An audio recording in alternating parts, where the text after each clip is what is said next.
Two, that's football. It's the start of a big weekend. Arsenal ain't going to get this called off tomorrow, the North London derby. They're certainly not. We're not going to get this one called off anyway. Hope you're all doing really well. We've got a giveaway for you today as well. I'm very excited about it. The Goldbridge Saturday night takeaway, we're going to call it. But we'll talk about that in a minute. Make sure you get involved. Half an hour away till the start of this match. Three big games this weekend, actually. Obviously, we're going to kick off with Chelsea against City. We need Chelsea to win this, and it doesn't really matter whether you like Chelsea more than City or anybody else. We need Chelsea to win this for the league, really. If City win this, they're 13 points clear of Chelsea, and it's going to be a boring. I still think City will win the league. I predicted City will win the league at the start of the season. I think they'll win the league. It's nothing about being anti-City. I just think for the purpose of the league, it would be nice if Chelsea got a result just to make it a little bit interesting. Because Chelsea are 10 points off City at the moment.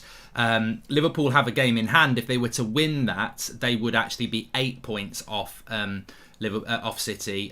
So look, it just makes it a little bit more interesting if City do not win. But look, it's going to be a very, very hard ask. They're playing fantastically well at the moment. This afternoon or late this evening, we've got 5:30 kickoff against Manchester United against Villa. I'll be doing that on the United stand. And then tomorrow, as things stand, we'll have the game I'm looking forward to the most. I'm so excited about Spurs against Arsenal. They've both got problems. They've both got injury problems and suspensions. But by the sounds of it, this game is going to go ahead. Arsenal have requested Spurs postpone them because of lack of players. But look, they've got one COVID case. I'm sorry, it's just tough shit at the end of the day. We can't start calling games off because of injuries and suspensions, I'm afraid.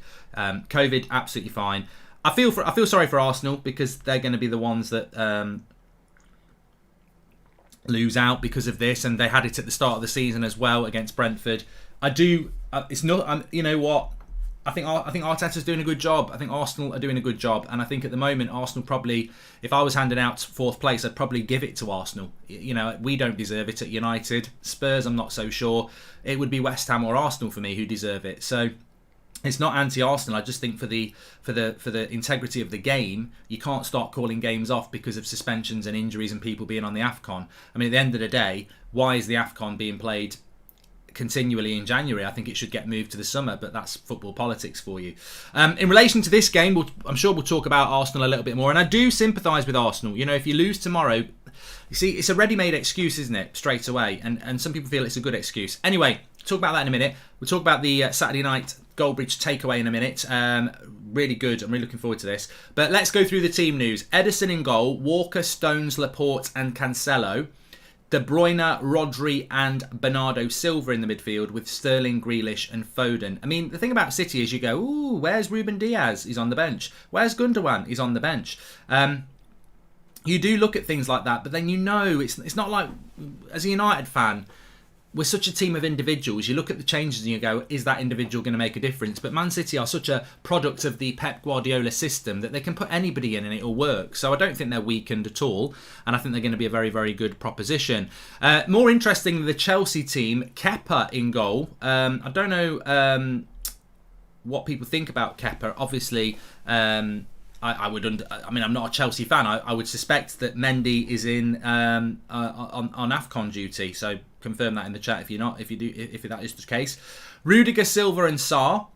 They've then got Aspilicueta and Alonso as the fullbacks with Kante and Kovacic, Ziyech, Pulisic, and Lukaku. I actually quite like that Chelsea team. I think they're missing Reece James. They're missing Ben Chilwell. Defensively, you might think you can get at them, but that midfield of Kante and Kovacic is strong. I think Lukaku's got a point to prove. Pulisic and Ziyech, I like them. And then on the bench, they've got Jorginho, Werner, Loftus-Cheek, Saul Niguez, Barkley, Mason Mount's on the bench, which is quite surprising. I suppose that's quite a big one. That is quite a big one, Mason Mount not starting. I don't know what that's all about. Havertz, very good bench. I mean, look, Man City's bench is actually not as strong as Chelsea's bench, to be fair. But Mount has been benched as Advath Warrior. I don't know what we're thinking about that in the chat. Why so early? Lots to talk about. Big game. I'm normally half an hour early if it's a big game, 15 minutes if it's not so big. So, we're early. Also, got a quiz for you to give away as well. Just to let you know, please smash a like on the video and subscribe to the channel. But on our Saturday, I'm going to basically in 2022, it's about communities. It's about community. I know we had it for the NHS and a lockdown and everything, but we've built a great community on That's Football. And I want to just, thank the community and start, doing more things like that. I mean, I know I thank you every day by just doing content. You're privileged. And we do things like the charity stream, £35,000 raised for a cancer charity last November. So we do great work as a community. But I want to start doing some other stuff. So tonight, Saturday night, traditionally a takeaway night, Goldbridge is going to gift, not all of you, I wish I bloody could, I'm giving away a Saturday night takeaway to one of you that we will announce on the show at half time. All you've got to do is click the link in the video description, go to my Instagram page, give me a follow, and then on my latest post, which has got nothing to do with this, just put in what your dream takeaway is for tonight. And the best one I will pick at half time by going through the comments. So basically, if it was me, I would go to my Instagram page, follow it, I would go to the latest post and I would reply chicken tikka masala, peel on ice, garlic naan, mushroom bhaji, and some poppadoms. So just something like that. What will then happen, we will pick the winner, or I will pick the winner, and then I will forward you the money. And this is worldwide because it's going to be forwarded through PayPal. So you will get the money to get a takeaway in plenty of time tonight. So there we go. The Goldbridge Saturday night takeaway. Links in the video description. Go to my Instagram page, follow it, and then go to the latest post and just type out what your takeaway would be. And the great thing is, it's only for you. My Instagram followers won't have a bloody clue what's going on because it doesn't say in the latest post anything about this. It's exclusively for the That's Football community. Saturday night takeaway with Goldbridge. There you go. Rachel, thanks for joining the members club. And hi Mark, hope you're well. Would you take Ronaldo Woodward for him to be United captain? Would you take Ronaldo Woodward for him to be United captain? Don't know what that means, Greg, but I would take him as captain. Slow Sports News. Mendy is at the AFCON, says Butterbean. There you go. Slow Sports News. He's at the AFCON. Zach says he's going to go for the most expensive takeaway ever. Well, you can do, but you'll be outed out as very greedy as I read out the winner. You know what? I might give 3 away. I might give 3 away today. I might give 3, but we're certainly going to give 1. If I like, I'm not going to put back. 2022 without boundaries, basically, apart unless it's illegal. But if I go through that list at half time and I see 3 takeaways I like, there'll be 3 takeaways for those winners tonight. Simple as that. So link in the video description. Go to my Instagram page, give me a follow, and then on the latest post, just type out what would be your thing. It would help me if just put pizza. This is the pizza I want, or fish and chips with this, or this is my Chinese order, or this is my Indian order, whatever. And I will go with the best one. I hope Chelsea win today. Yeah. I think for the good of the league, it would be nice if Chelsea did win. Do I think they'll win? Score predictions? I've disappeared at score predictions. No, my score predictions today, I have a feeling it'll be a draw. And I think, in fairness, Pep will want to win because it's at home. But I think if you said to him a 1-1 draw, I think he'd be very happy. Bradders says, I've commented on your Instagram page. Hopefully I will win. Let me just check that that is working. It should do. I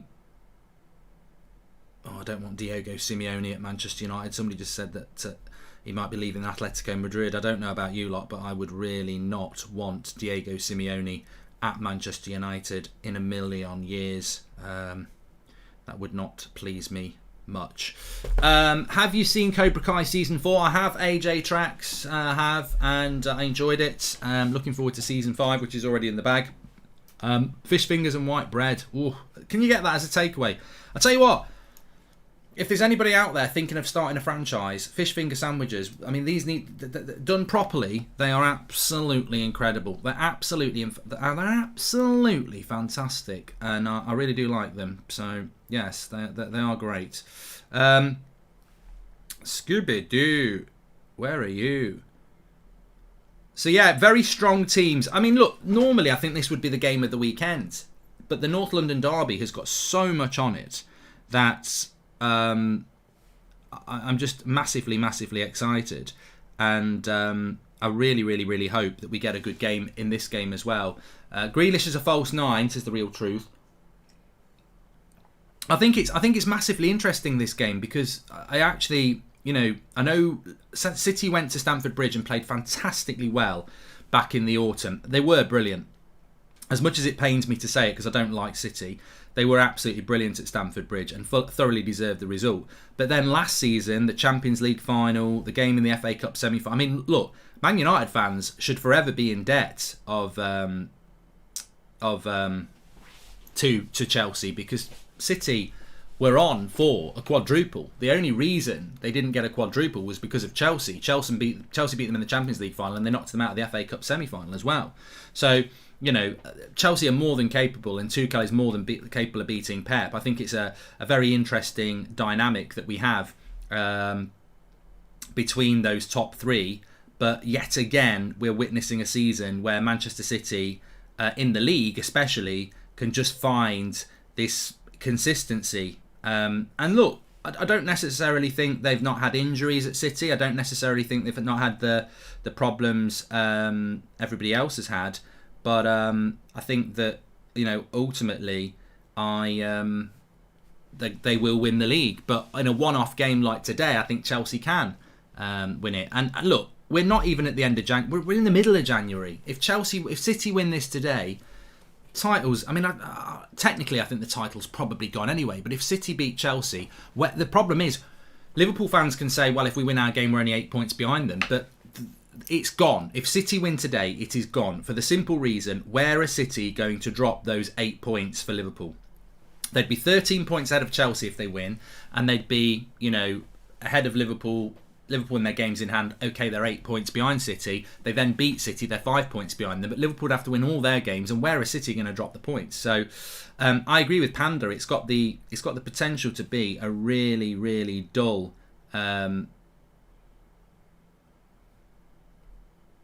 Premier League title race. Relegation maybe a little bit more interesting, but yeah, the relegation race probably the most interesting thing potentially. The race for top four, but the title,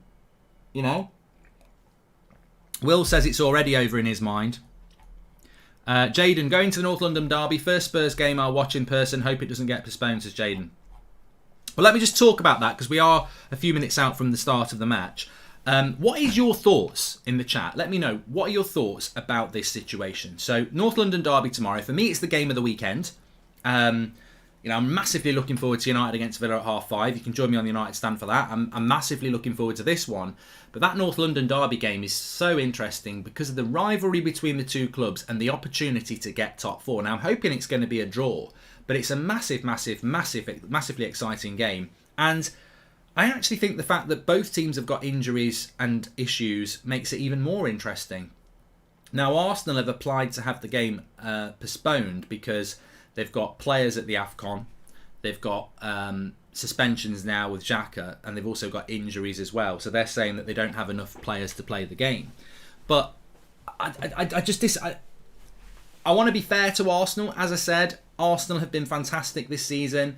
I think the fact that they're in a race for top four is a credit to the players and Arteta for actually sorting that football club out. I thought, if you'd said it to me at the start of the season, I thought they could get fifth, but I thought there'd be a massive gap between the top four and fifth. They're in that race, and I understand why they want to get it postponed, because if you can play Spurs with everybody back instead of what they've got on Sunday, then of course I've got no issue with Arsenal trying to get it suspended, but the Premier League cannot allow it. Because imagine, look at Chelsea today. Would they, if they could postpone this game till April, do you think they would? So they could have Mendy back in goal and, sort their defence out and maybe get Lukaku back in form? Yeah. But, welcome to the world of football.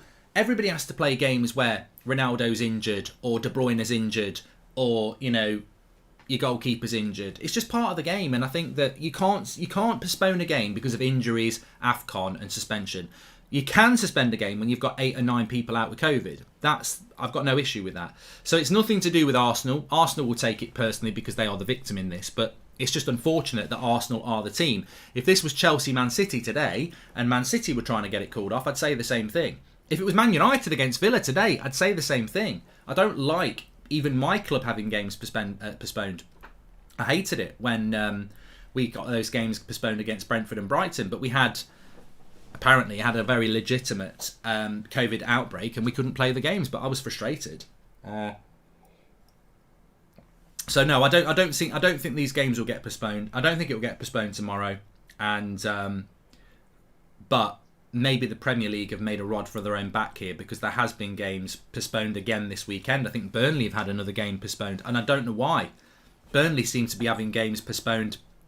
I mean, what's going on at Burnley? Like, I know other clubs have had COVID outbreaks, but you have the outbreak and then you're over it because loads of people get it. You put the protocols in place and that's it. Burnley seem to be getting games. I think they've got 4 or 5 games in hand on some teams now. Why are Burnley always getting games postponed? I don't know. So, you know. Burnley have already had their game postponed today, wasn't it, against somebody. But yeah, Burnley don't have a big enough squad, says Advath. Well, you know what? I bet they've got a youth team. You'll have to just bloody play it. You know, Burnley are a Premier League club, and they've been a Premier League club for a long time. There's a lot of money in the Premier League. Why haven't you got a squad of 20 players? You know, there's no excuse. And if Burnley are getting games called off because they've got a small squad, well, you know, I would start appealing at some point. I mean, I don't know the situation at Burnley, but it just seems ridiculous how many games they've got postponed. And if it is because they've got a small squad, they're in the Premier League, they've got money, and just go and buy some players from bloody Mansfield Town. Hi Mark, yesterday you talked about Ahmad and the Eredivisie. I think it'll work out. Look at Mason Mount, Odegaard, Alexander Isaac, says Ken. I don't. I think he's better off in the Championship. Welcome to the Members Club, Princeton. Thank you very much. And Arsenal and Spurs game postponed. I don't think it has been. So stop in the chat. There's nothing nothing online about it. So we are still heading towards a North London derby.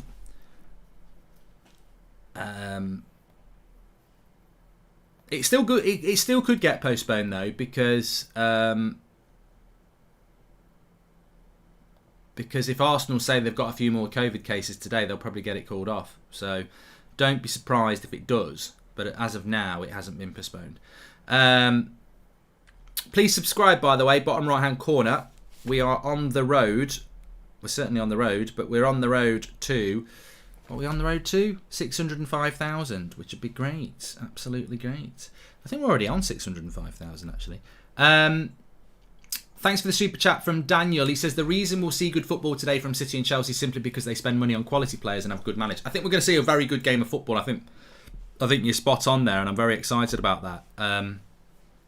If you go back to the FA Cup semi-final last year, Chelsea, for the first hour, absolutely dominated City. They pressed them. They kept them high up the pitch. So, yeah, they're a good side, and I think that they've got to try and win the game, haven't they?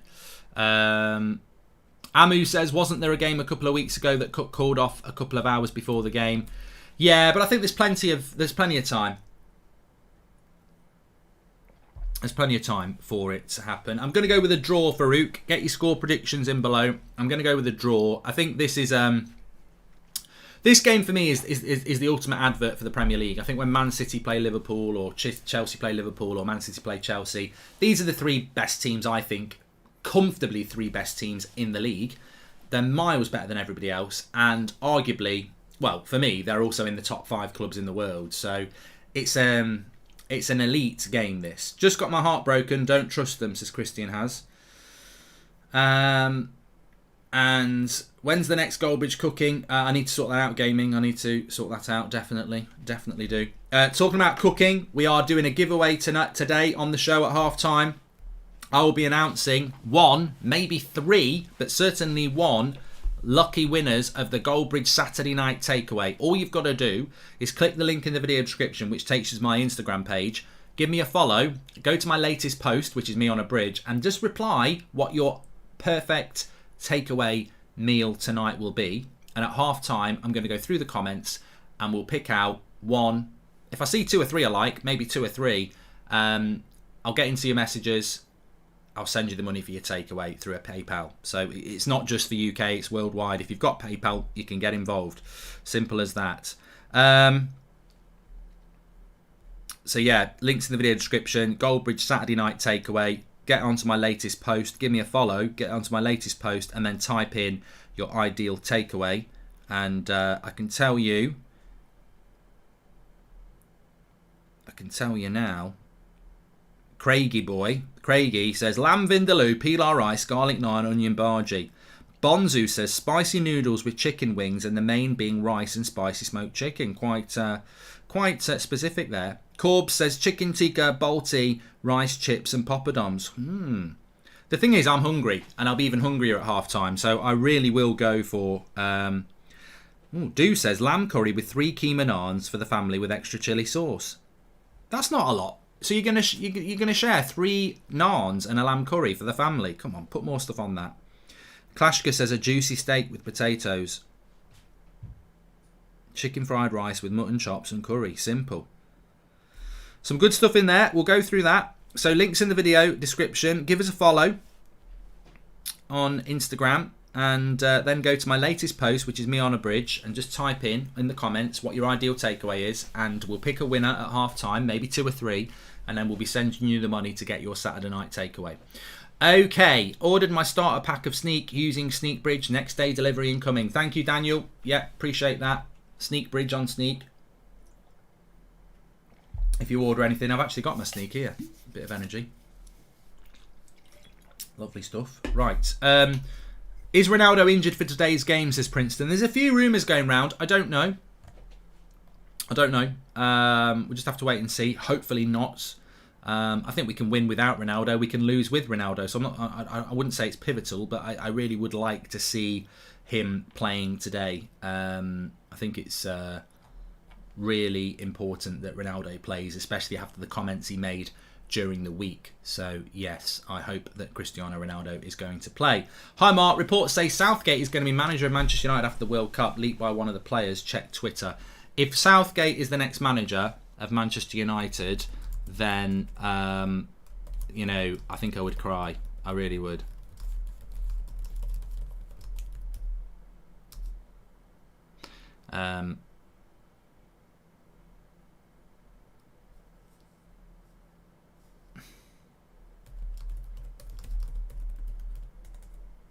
I've just said there, I've just put a tweet out about it. It would be horrific if that's true. But thank you very much for the super chat, Paul. Ricardo. He's crap. As an Englishman, he's crap. I can't stand him. He's a crap coach. There's not even part of me that would go, yeah, give him the job. He's crap. I don't even want him to be England manager. I think he's overhyped, boring, pragmatic crap, basically. His managerial career in domestic football was rubbish. Didn't he get relegated with Middlesbrough? He ended up getting the England job just because he wore a waistcoat and he's a nice guy. Politically, he's brilliant, but as a footballing man, he's rubbish. And to be honest with you, I don't know why he's got a new contract. He bottled the easiest home tournament we've had, ever. He bottled it. Absolutely bottled it. We've got one of the best squads we've ever had. And we play park the bus, pragmatic shit football. He's like a Poundland Diego Simeone. He's rubbish. Probably a little bit blunt there, but I can't stand Southgate. I'll support England in the World Cup, of course I will, and I hope we win it, but if we win it, we'll win it despite Southgate. If we had a proper manager, I think we'd be very good outsiders. Thoughts on Sarr starting, says Freeman. I don't think there's many options really for Chelsea, in considering that Christensen, I think, is injured, isn't he? Obviously got no Reece James. They've got no Chilwell, so they've not really got many options at centre back, and even on the bench, they don't really have any options on the bench to play centre back. So I think if they were to pick up an injury, you'd see a midfielder playing in a back 3, or they'd have to go to a back 4. So Sarr has to play for Chelsea at the end of the day. Team news, just to if you've joined it a little bit late. Edison, Walker, Stones, Laporte, Cancelo, De Bruyne, Rodri, Bernardo Silva, Sterling, Grealish, Foden. Benched is Ruben Diaz and Gundogan and Jesus. You might have expected them to start. Chelsea, Kepa, Rudiger, Thiago Silva, Sarr. Azpilicueta and Alonso as the wing-backs. Kante and Kovacic. No Jorginho, he's on the bench. Ziyech, Pulisic, Lukaku, Mount and Werner on the bench as well. Very strong bench for Chelsea. Stronger than Man City's, to be fair. Havertz, Hudson-Odoi, Mount, Barkley, Saul Niguez, Loftus-Cheek, Werner, Jorginho. So Chelsea do have the stronger bench today, but do they have the stronger mentality, momentum, massive game? I think for the good of the league, Chelsea need to win this. If Man City win this, the title's over in mid-January. Some would say it's over in mid-January anyway. I probably wouldn't disagree with you. But to make it a little bit interesting, then we need Chelsea to win. I can't... Who do you want to win in the chat, actually, by the way? Is there anybody apart from... I would expect to see an overwhelming Chelsea win. Whether you're a Liverpool fan, the only people that wouldn't want Chelsea to win is surely City fans, because for the good, you want the league to... I love that City little stadium they've got next to the Etihad, by the way. It's a shame they can't fill either, but yeah, I'd love to see Chelsea win. Some people want a draw. I suppose a draw probably might be good for people. There's a lot of people wanting City to win, actually. To be fair, fair enough. No problem with that. If you want City to win and you're a City fan, I've got no problem. I predict you'll win the league anyway, and I predicted it at the start of the season. I still think you'll win the league if you lose to Chelsea, but I just think for the good of the league, it would be nice if Chelsea got a result and made it a little bit more interesting. But loads of people wanting City to win in the chat, which is interesting. Is that a sign of the times? Is that a sign that City are starting to get more fans? We'll have to wait and see. No, thanks for the super chat. I will just be taking a note to report that. When you pay for a super chat, you give your details away. Very, very clever to do something on a live chat that's illegal, and just wait. It might take 4 weeks to get it processed, but yeah, you're not getting away with that. Mark, problem is bias of media is when other clubs exploited and faked cases and guidelines. There was no outrage, but for Arsenal there is, says Adnan. Adnan, I have sympathy with Arsenal. I'm not going to deny it. To me, I know I've had a bit of an up and a down relationship with Arsenal fans in the past. I actually respect what Arteta's doing. I've been saying for a year I think he needs time. When some of your fans actually have, printed T-shirts and said he's rubbish, get rid of him, and still are, I've actually said I think he's the right man. You've got to give him time. So it's nothing. I'm not anti-Arsenal on this. I just think that it doesn't. Enough is enough. You cannot have games called off, in my opinion, because you've got injuries and suspensions. That the calling off of games should be because of COVID. However, what I would be saying as an Arsenal fan is, how and why are Burnley continually having games called off? That's what I would say, because they are having a lot of games called off over a long period of time. There you go.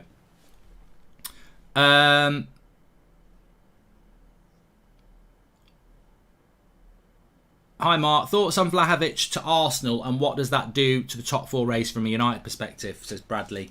I don't know how advanced that is, Bradley, but if they were to get him and a midfielder, look, from a United point of view, I can't really speak from West Ham's point of view, I can't really speak from Spurs' point of view, but the race for top 4 is basically Arsenal, West Ham, Spurs, Man United.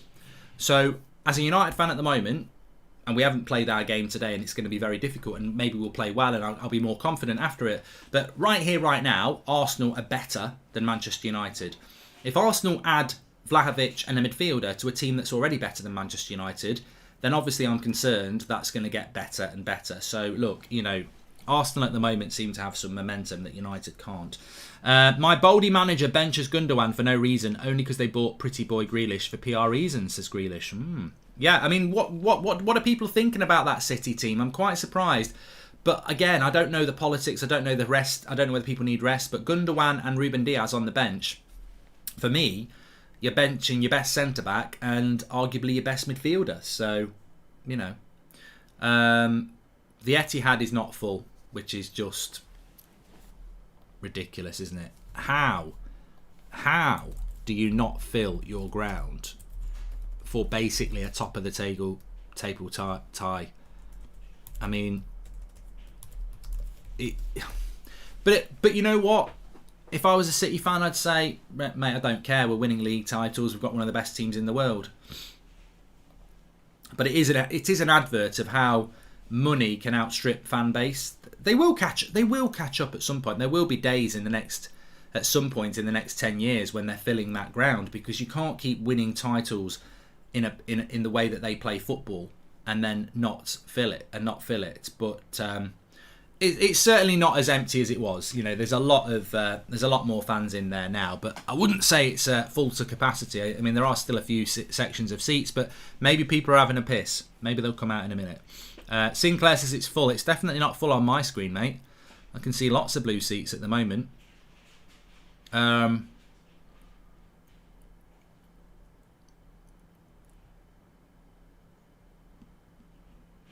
Right, let's get the timer ready.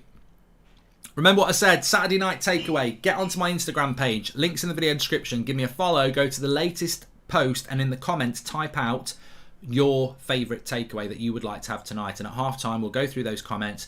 We'll pick a few and we will send you the money via PayPal to get yourself a Saturday night takeaway tonight. So get involved in that. Links in the video description. Goldbridge Saturday night takeaway. Give me a follow on Instagram. Go to my latest post and just type in your favourite Saturday night takeaway that you'd like to have tonight, and Goldbridge might be treating you. We'll talk about that at half time anyway. We're about to start the match here, and I'm going to go with a draw. I really hope that City don't win, but I'm going to go with a draw.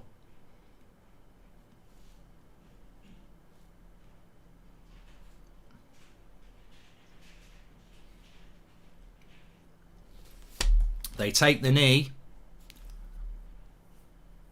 I'm sure there'll be some controversy. We don't want to see any red cards. I'm just going to say this right now. I need to say this before games, really, because when the red card happens, people start going, oh, you're bitter, this, that, and the other. I don't want to see any red cards. I want to see 11 against 11. I want to see, and look, I know you don't always get your own way in that, but I want to see 11 against 11. I want to see a good game, and I don't want to see controversy from referees or VAR or anything like that.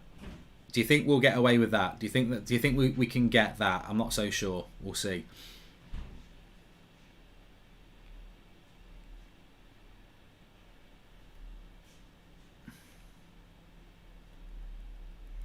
Want Chelsea to win as a neutral. City running away with it again is boring. Also, how are you today, Mark? Says Tom. I'm good. I'm really. I think this is probably my favourite weekend in a while. Because we've got United playing at... Oh, sorry, the timer is on. I've just not turned it on the screen. We've got Chelsea Man City, which is a big game. We've then got Man United Villa tomorrow, this evening, which is a massive game for United. And a massive game for Villa as well. I mean, Villa haven't beaten United since 1995 in a Premier League game at Villa Park. I mean, and Gerrard will be absolutely focused on that. They've got 2 new signings as well.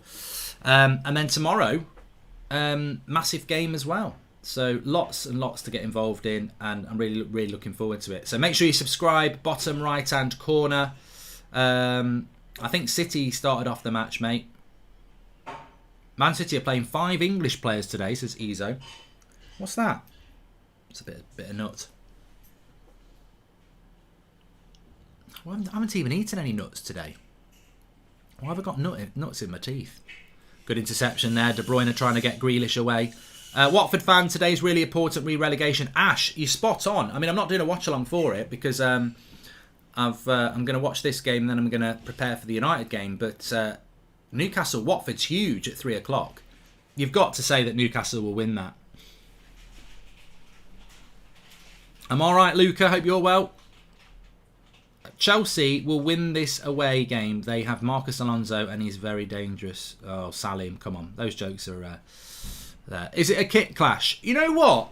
If I was playing FIFA, people would be moaning that this is a kit clash. Light blue against dark blue. To me, it's fine. I always think if this was on a black and white TV, would it be okay? And it would be okay because it's light blue against dark blue. But I am surprised that they haven't put Chelsea in their away kit. Chris Wood with a hat-trick, says Barry. Don't. Sean Dyche is crying. Apparently he's called the game off against Leicester because he's just devastated. It's not a kit clash because Advath says so. Why are people saying Varane's injured? I don't know. I've heard nothing from anybody.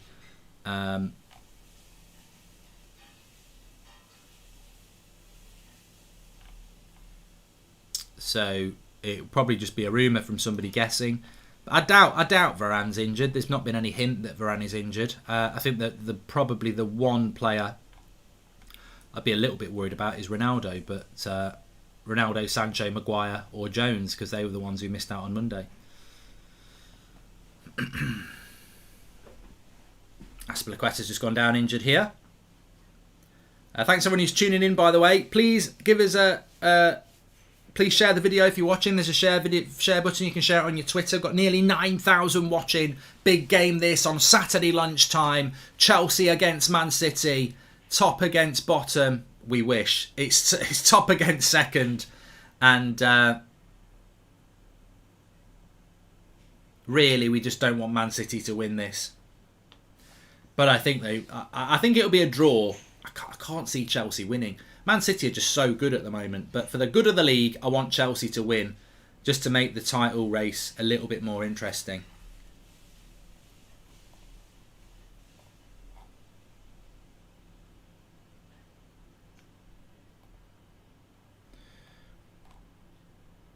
Who's dominating so far, says Beth. Too early. Too early to say, Beth. We've not really got any rhythms going yet. Kepa's playing because Mendy's at the AFCON. How's the AFCON going, everybody? I mean, I probably will watch some of the latter rounds, but I've not really watched any of it yet. I watched Salah play the other day, but who do you think is going to win the AFCON? I'll tell you what game I'm looking forward to tomorrow night. Dallas Cowboys against San Francisco 49ers. I'm going to pull in a late one tomorrow night. I will be doing a Super Bowl watch-along on this channel, by the way. And talking about giveaways, that Super Bowl night is going to be the biggest giveaway night I've ever done on any channel. So just telling you now, I've got second-hand pants, everything. Nigeria are looking good, says Melik.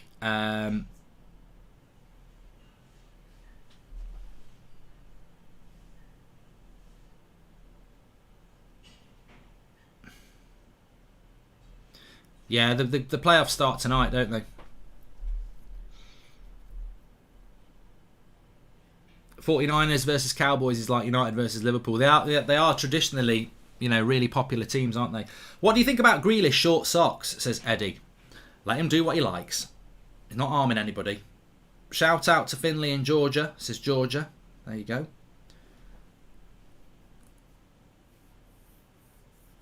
Gotham City. 6 minutes gone. I'd say, Beth, to answer your question, I think City are doing the pushing here. Tuchel obviously just wanting to feel his way into this game. As I said, Chelsea could have approached this game in many different ways. If you think back to the Champions League and the FA Cup semi-final last year, Chelsea definitely pressed high up the pitch. Today, away from home, playing a little bit more defensive. Hope you and the family are well, says Sir Lewis Hamilton. Thank you very much, pal. Patriots are out, aren't they, Gucci? Don't think they're even in it. Playoffs. I'll have a look for you. Oh, look at bloody. That's. I love City and their bloody fan pressure, their player pressure here.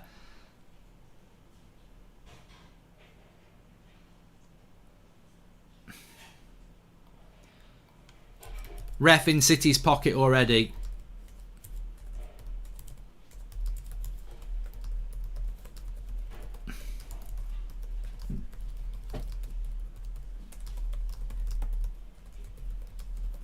I don't think he was going to book in then.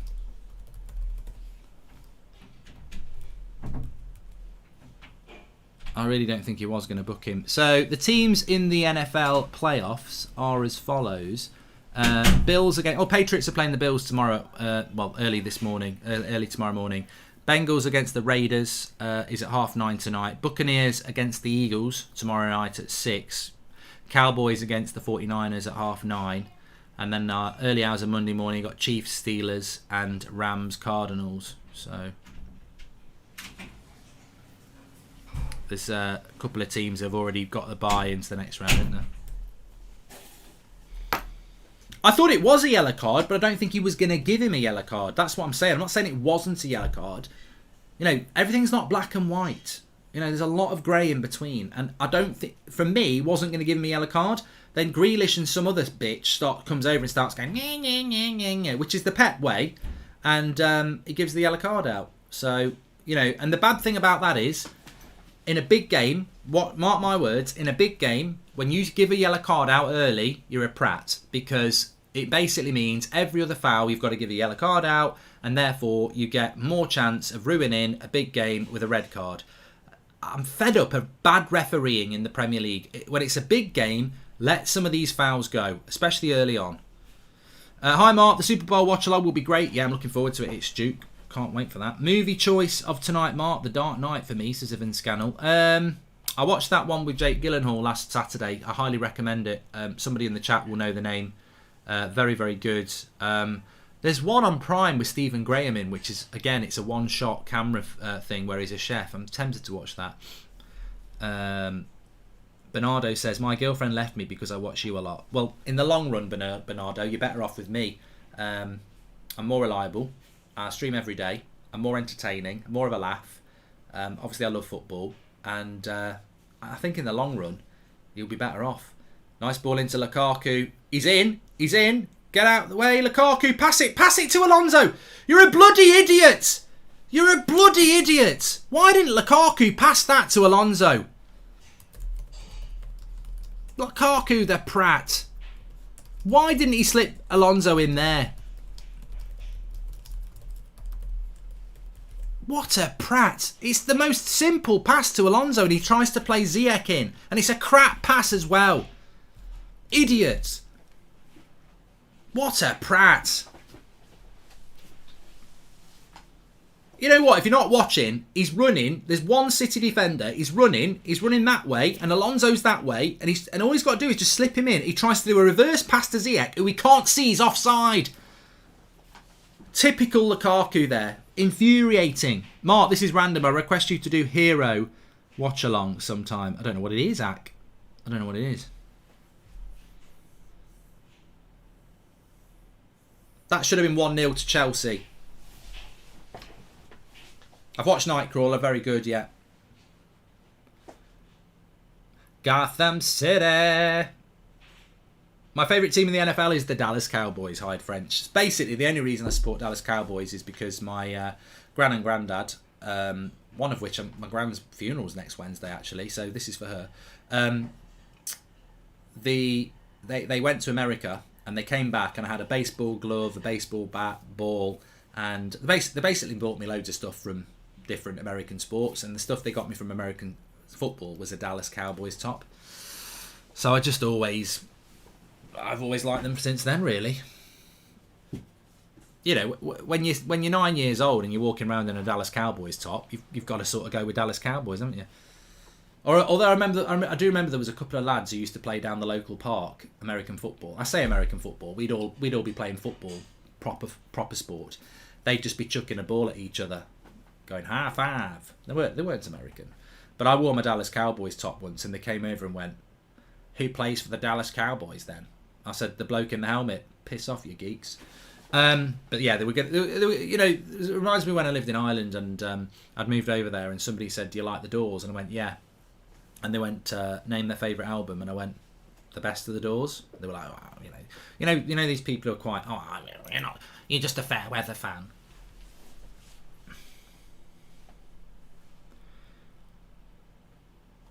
Anyway, good tempo to this game. 12 minutes gone. Chelsea should have been 1-0 up. Lovely reverse ball into De Bruyne here. He's in the box. Who's watching for the cutback? Oh my God. Bernardo Silva was wide open for the cutback there, and I'm surprised the player of De Bruyne's ability didn't find him, because that would have been a great chance. Cowboys are like Man United of NFL, says Lay. They are. They're a fantastically big club that hasn't won it in ages.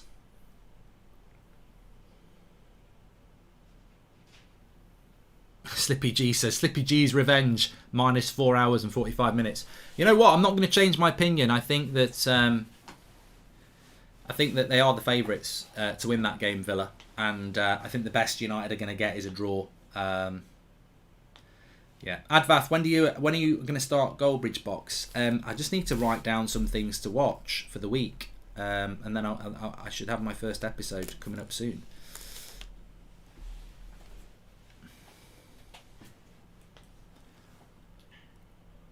Ooh, free header on the back post for John Stones. Heads it straight at Kepa. I do like the books, Lil. I do want Bucks to do well because I like Tom Brady. I mean, can't stand the Glazers, but I like Tom Brady. But the interesting thing for me is that thanks to Vandy Candy, I don't know why they keep putting it in because they get taken out straight away. You can't have Tuchel's fuming here. He's fuming. He's going absolutely mad. Got the Scottish shirt on today, Mark? No. Got the jeans on. If you check my Instagram, you'll know I've got my jeans on because I've been for a walk. I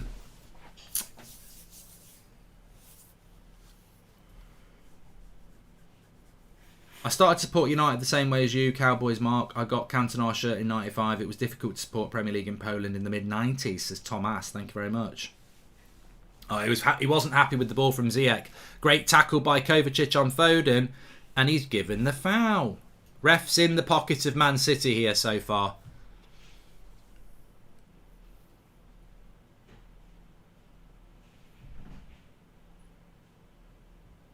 Oh, he gets the ball.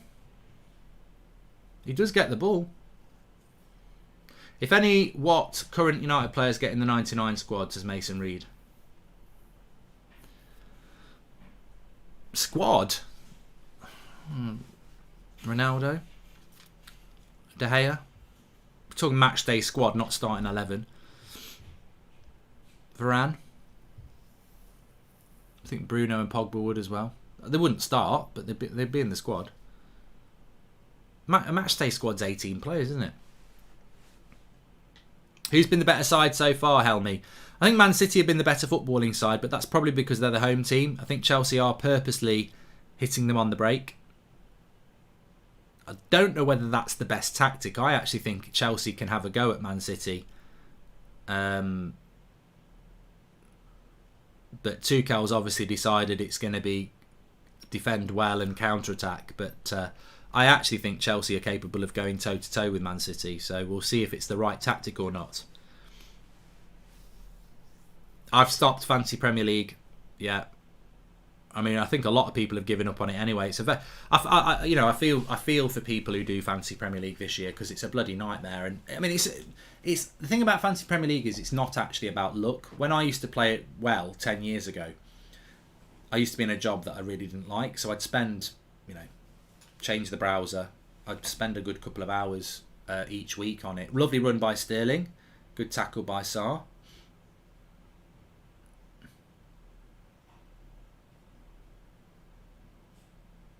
Look at Man City players running. They're a disgrace. Absolute disgrace. They really are. I can't believe that. It's a disgrace. Man City players running for a penalty.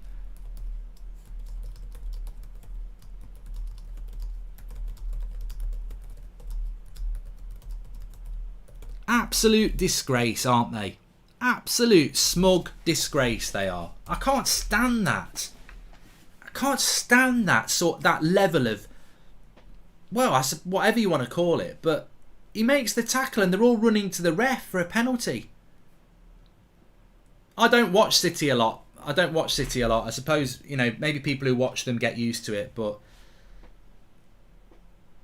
disgusting. It's a really good tackle as well, and they're running to the referee and they'll know it's a good tackle.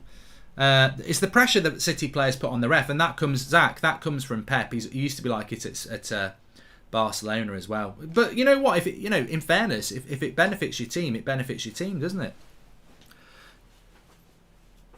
It would have got overturned by VAR anyway. That's the thing. They're just guessing.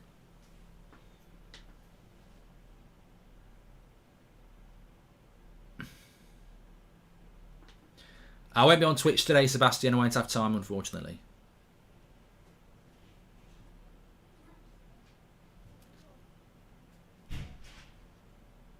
I'd like to see Chelsea be a little bit more adventurous here. I think it is just very much. Look, if you get the goal on the break and you keep a clean sheet, it's a fantastic performance. But if Man City score, you've got to change your whole tactics. And I do feel that Chelsea are capable of being a little bit more expansive in this game. What's he doing there, Carl Walker? Book him for that then, ref. He's just manhandled him to the floor.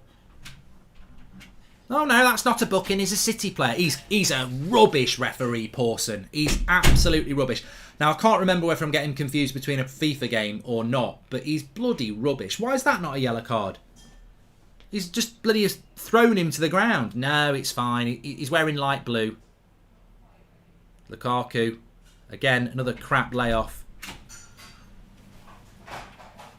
Some people saying in the chat that Lukaku's doing it on purpose. He's not trying. You've probably never watched him before. His first touch is hit and miss.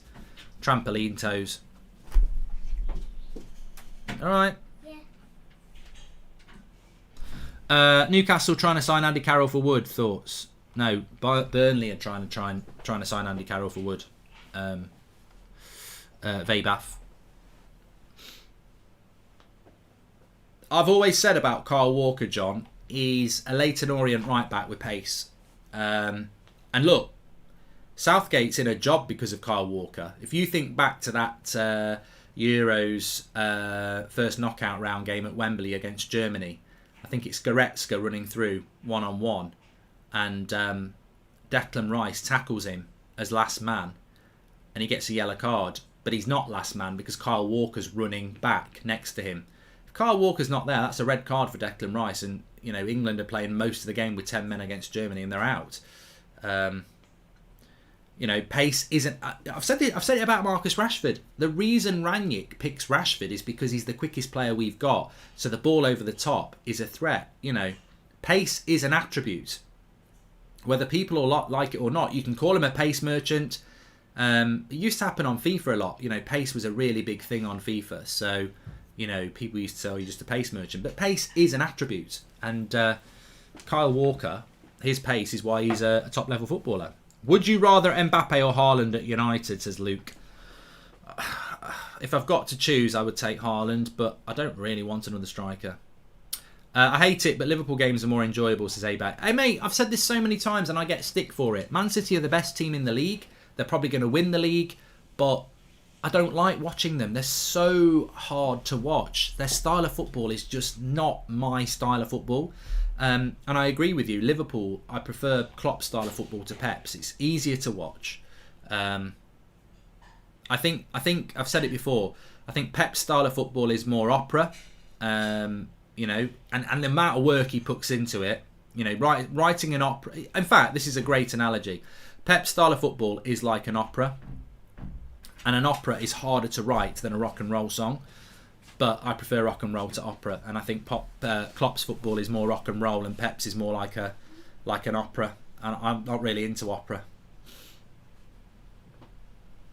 Mark, what's your favourite M&S chocolate biscuit? Well, I don't watch. I don't eat their cabs, but well done for you. Cross comes in from City. Rudiger should clear that. No, he doesn't. Grealish is there.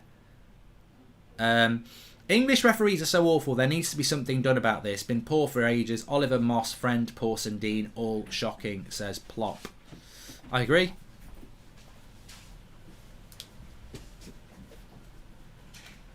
I think Pawson's had a bloody stinker. He books Alonso and there's been 2 fouls that he could have booked City players for and he's not done it. I don't really like the way Chelsea have approached this game. I've got to be honest. I think they're playing too defensive. They're more than capable of playing more energetic football. They're just inviting City to their edge of the box. And if they do end up giving a penalty away, then they've only got themselves to blame. I think they're playing way too deep, and I think they're good enough to play higher.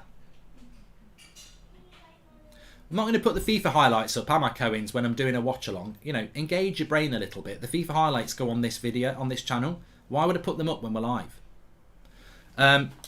Jordan says Chelsea are massive bottlers. They're the Champions League holders, mate. Sit down.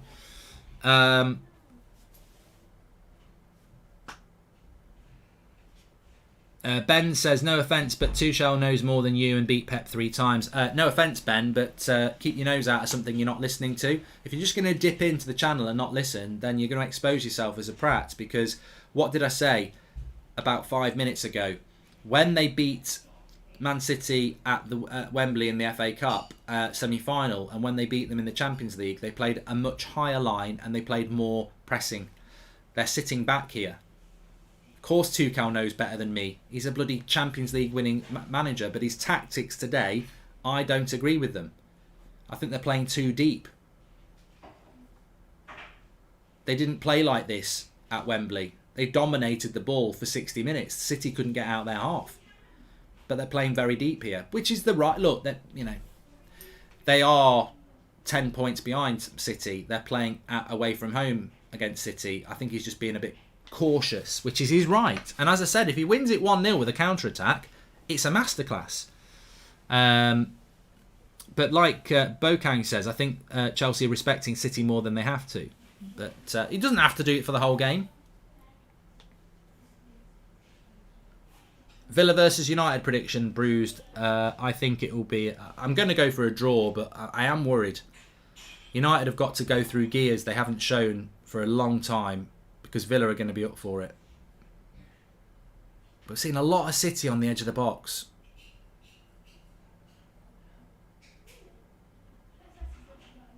Cancelo with the cross. De Bruyne wins the tackle.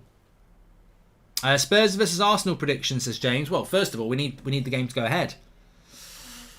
If it goes ahead, I've got no idea. I just think it's going to be a really interesting game. I think Spurs need to win it. If they win it, though, with their games in hand, they're in a very strong position. I think they've got 2 games in hand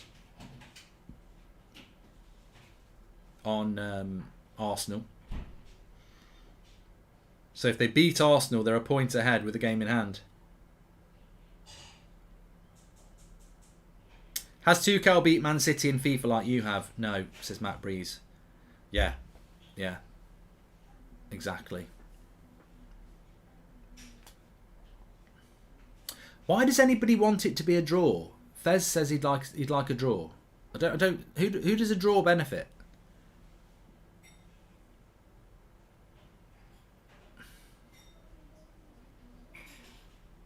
It's Sterling, edge of the box. I do feel like City are going to score in a minute.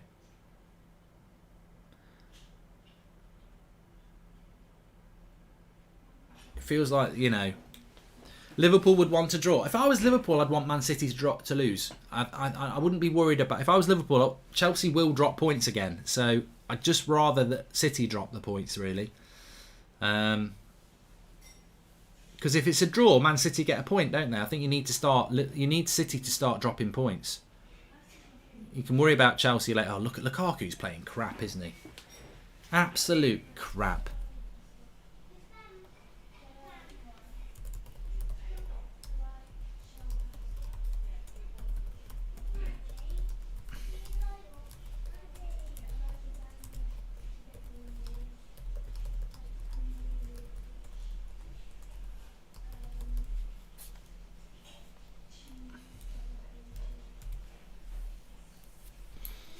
He's just not holding the ball up. And when you're defending like Chelsea are defending, your striker's got to give them an outlet. Even if it's concentration and fatigue go hand in hand. And when you're playing as a centre back or a midfielder in a team where you're having to concentrate and focus, the one thing that you want is when that ball goes to your striker is that they hold it up, they win a free kick, they give you a breather, and he's giving them nothing. He's no outlet.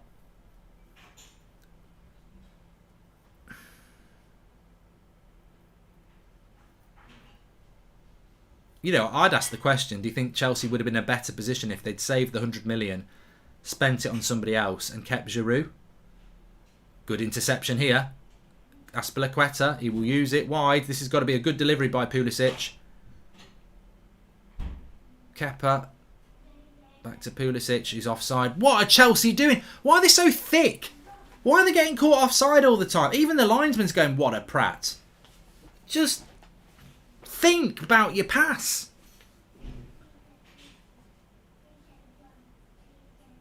It's blatantly offside. Why would you pass him the ball?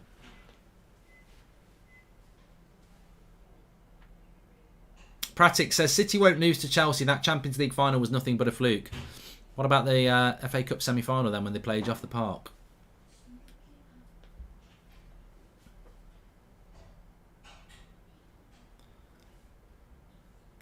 Midnight Madness says they should have got Haaland.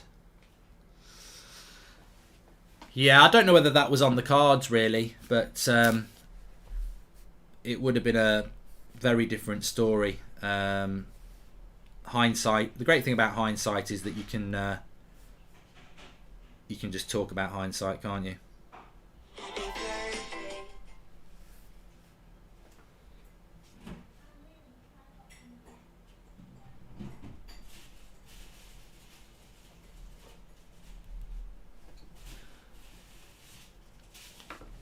Half an hour gone then, 0-0. I did say I fancied this. I don't know whether I gave a score, but I did say I fancied a draw. And how many Saturday lunchtime games between big teams do end up being a draw? There's something about lunchtime kickoffs on a Saturday that can kill a game. And maybe it's having to get up early. Players aren't quite ready. Hi, Mark. I don't think I've heard you laugh. Oh, I've laughed loads of times, Kishan. Normally watching Arsenal over the years. But they're doing better now. Slump says, I think Chelsea are going to lose.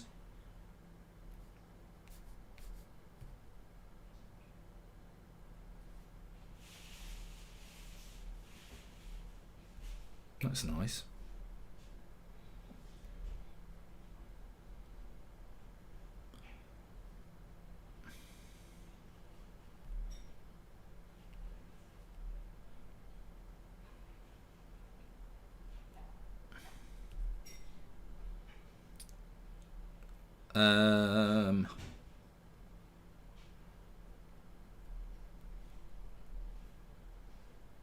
Remember, we're doing the Saturday night Goldbridge takeaway tonight. If you want to get a takeaway, you've got to be in the competition to win it. Basically, links in the video description for my Instagram page. Go to it, give me a follow, go to my latest post, which is a picture of me on a bridge, and then in the comments, type out your ideal takeaway for tonight. And at half time, I'm going to go through some of them. I'm going to pick a winner, or maybe two, or maybe three, and then I will PayPal you the money to buy yourself a takeaway tonight. So get involved in that. You're very welcome through the link in the video description. I can see there's a few in there.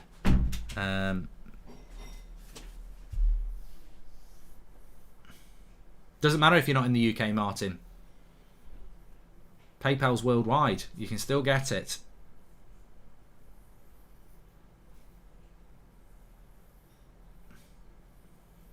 Bit of a boring match, says Darwin.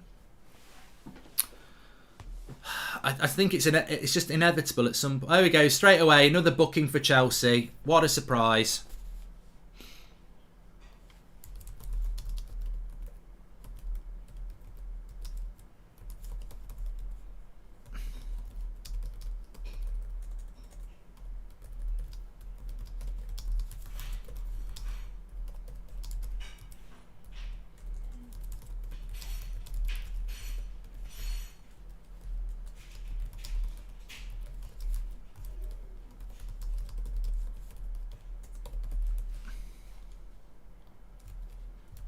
He's such a biased referee.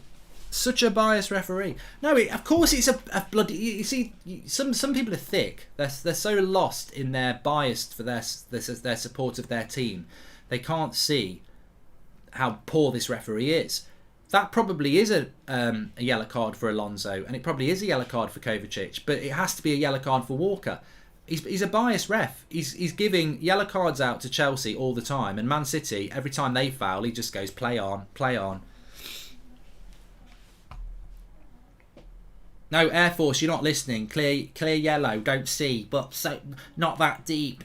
Clear yellow. Why wasn't it a yellow card? You see, you're not using this. You're not using this because you're not listening. You're like one of these bloody Twitter warriors who just get blah, blah, blah. You're not using your brain. And some people are like this in the modern world. They don't think. They just got to think about their right. I'm not saying it's not a yellow card. I'm not saying it's not a foul. What I'm saying is he didn't book Kyle Walker for throwing somebody on the floor. That's got nothing. That's not a tackle. That's grabbing a fellow professional and throwing them to the floor. So that's not a yellow card, but a genuine attempt to win the ball, which is a foul, is a yellow card. That's what I'm saying. The referee has a bias towards Man City and is booking Chelsea players left, right and centre, but we've not had one booking for a City player yet, but you can actually throw a player to the floor according to this referee. He's crap. Pawson's crap.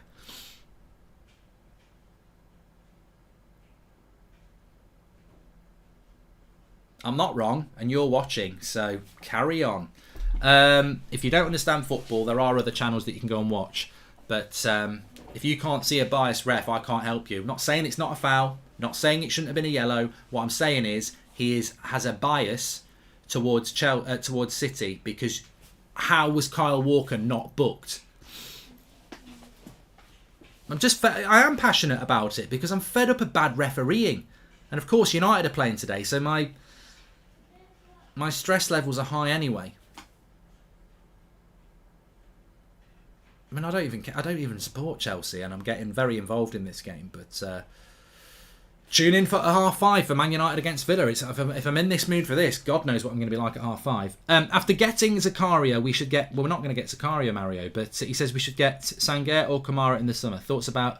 I don't know, mate. I can't. Mario, thank you. Exciting players to cover striker and right back. Very good scouting there. Mark, you are as biased as this ref for the crap you said about Arsenal. Zerks, thanks for the super chat, but again, you're just somebody who's not listening. So basically, Zerk, Ralph's second part of the press conference is out. What are your opinions on that? I'll be talking about it on the United Stand Pranshu at 4:30. I'm reading a lot of reports, mainly from the British media, pushing Potter for the next United job. What are your thoughts on him? Too big a step, Akshay. And Mark, can you play co-op FIFA with Castro? He commentated on your Instagram today, says David. I'd love to, but he's a much bigger FIFA streamer than me, so he'd have to ask me. I'm not going to ask him because it's a bit like, a bit beggy, and I don't do that. So, no, I'll hit it head on. Zerks is basically saying that I'm biased because of Arsenal, but Zerks, I appreciate the super chat. I appreciate your opinion, but I can't waste time talking about something that wasn't said. We've spoken about Arsenal trying to get the game cancelled, and we've specifically said, I have sympathy for Arsenal. It's not really about Arsenal. It could have been West Ham. It could have even been United. And I would have said the game's got to go ahead. It's unfortunate for Arsenal. I understand why they want to get the game called off. But in my opinion, and many other opinions, the reason games should get called off is because of COVID. Not because you've got injury suspensions or people at the AFCON. That happens. You knew about the AFCON in the summer. Get a couple more players in. Injuries happen every season. Suspensions happen every season. You can't postpone a game when you've got one COVID case. And I don't care who you are. Whether it's United, it could have been United. You can't do it. It's nothing to do with Arsenal. Do you think Klopp would have succeeded at United if he'd joined United after Dortmund? No, Webath, I don't. Because I don't think the club is fit for purpose for a decent manager to go in and succeed. I still don't think Pep or Klopp or Tuchel would succeed at United. I would hope that they would if it happened, and I hope that Rangnick does, and I hope the next manager does as well. But I think there's enough evidence at United to suggest that our biggest problem is the way that the club is run. People are saying Mark is biased. All of us are, but he isn't a referee, says Jemmy. Thank you for that about Klopp.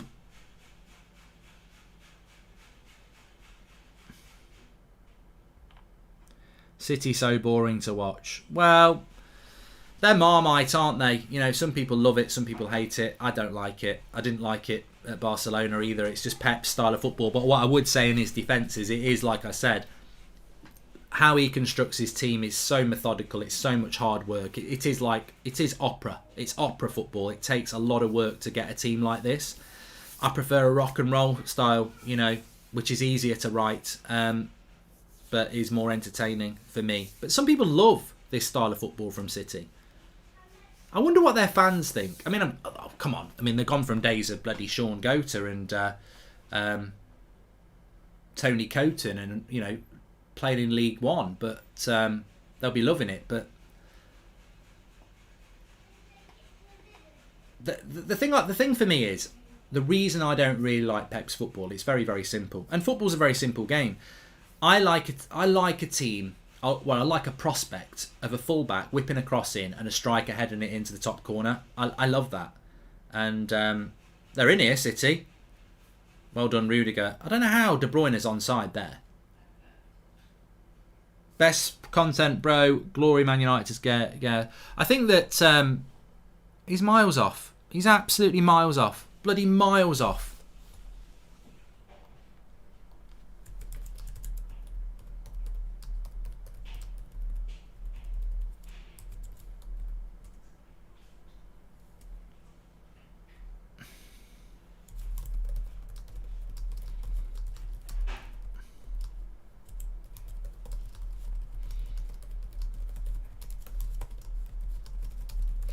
I just said it on Twitter there. I don't know whether you agree with me. I think Chelsea have got to do something else. You know, they're not creating chances, and it's only a matter of time before City do. I don't think Tuchel's set up right today. I don't know whether we've got any Chelsea fans in the chat, but I don't think they're set up right today. I think they're inviting the pressure, and at some point City will make it count. It's City doing all the pressing, and Chelsea just can't get out. Here it is. Grealish.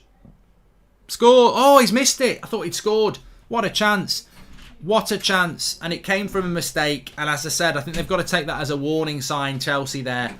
Trying to pass out from the press. Kovacic tries to play it to Kante. It's a hospital pass anyway. De Bruyne slips it in to Grealish and he gets it all right. He nearly doesn't. He's an inch or two from getting it over the leg of Kepa. Great chance for Chelsea. Grealish misses. Headed away from the corner. I think Chelsea need half-time here. Hi Mark, how different is football today as compared to when you were growing up? What are prominent changes that you've observed in each decade, says Alex. I think if you go back and watch United play in the early 90s, mid-90s, late 90s and compare it to today, the standard of football is still really good. The passing and move, the flicks. I just think it's... I just think tactically the game's changed, you know. More and more people play with one up front and a midfield three. There was more space in games then, I suppose. Pulisic is down injured now. Let's have a look what happens here. Cancelo keeps it in.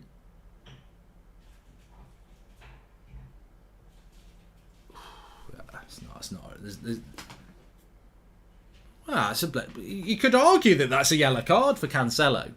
Studs up.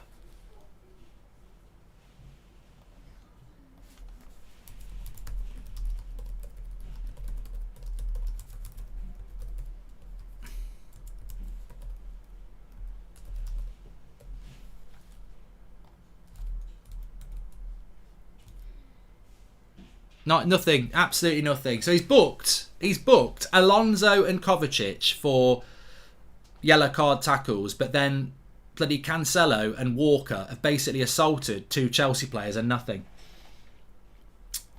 Charlie Griffiths is doing YouTube the best job you've ever had. It's the hardest job I've ever had. It is enjoyable. I enjoy doing things like this and interacting with people. I love the different opinions. I think most people who watch these channels get it.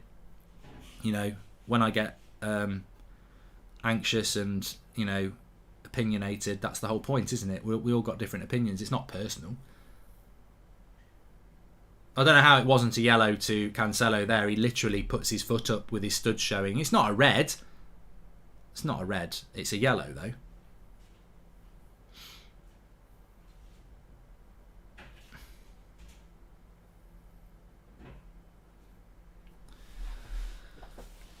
There we go. Look at him. Look at him. Moan, moan, moan. Grealish moaning now as well.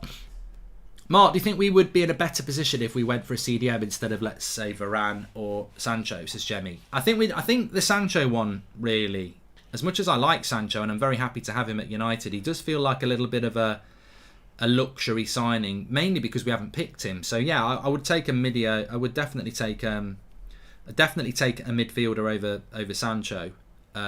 Because I think we're so desperate for one. That doesn't mean I don't like Sancho. I just think we should have prioritised the midfielder.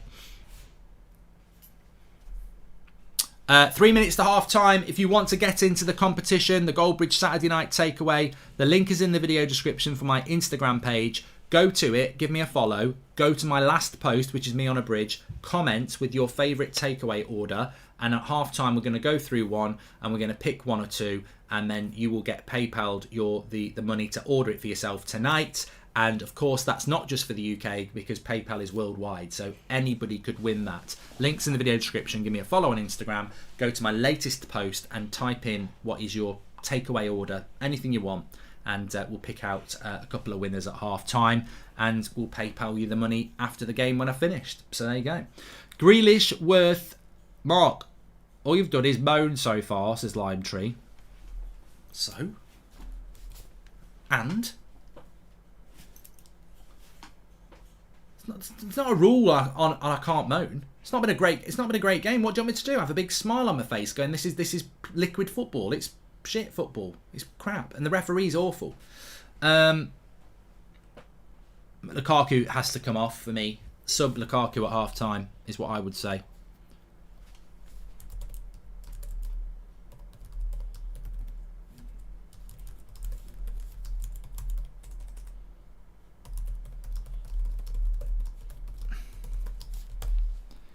Still a couple of minutes to go.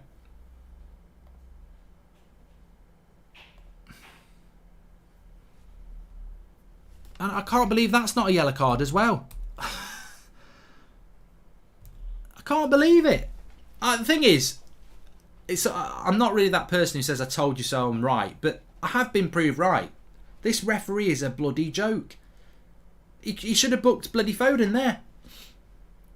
Do you think Grealish should be better in position if we bought Grealish instead of Van der Beek? Also, do you think Grealish would have helped Ollie keep his job? No.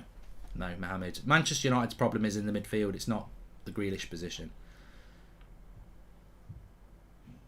Am I wrong? Am I wrong? That's another yellow card for City, isn't it?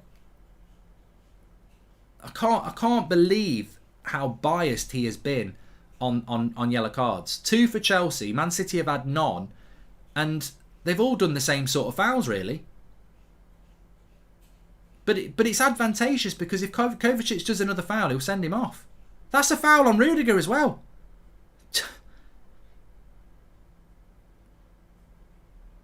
How much is the ref being paid, says Archie? Well, I'm glad other people are starting to notice it because he's been appalling. Pawson's crap anyway. He's a bad referee. Chelsea actually having some possession in the final third here, right before half-time. They've got to do this more in the second half. As a Chelsea fan, this game is a disgrace on the ref end, says Matt. I'd be fuming if I was a Chelsea fan. Like, it's the City players getting in his ear and him booking them. And then he's not listening to... He's not... I just can't believe he didn't book Foden then. I think the Cancelo should have been booked, potentially. Kyle Walker definitely should have been booked. And City have got no players booked, and yet Chelsea have got 2. And they were booking fouls if you want them to be, but you can't not then book. Look at him looking at his watch as well. He's going to blow up right on 46 minutes here. Not going to let this attack go. Yeah, you see? Blows up right on the attack. It is in the half, to be fair. So, half-time, and it is 1... Well, it's not 1-0, it's 0-0. Not a great game. I think Chelsea need to take responsibility a little bit more. Lukaku, for me, has to come off. Don't know what people think in the chat, but he's been abysmal. Absolutely abysmal.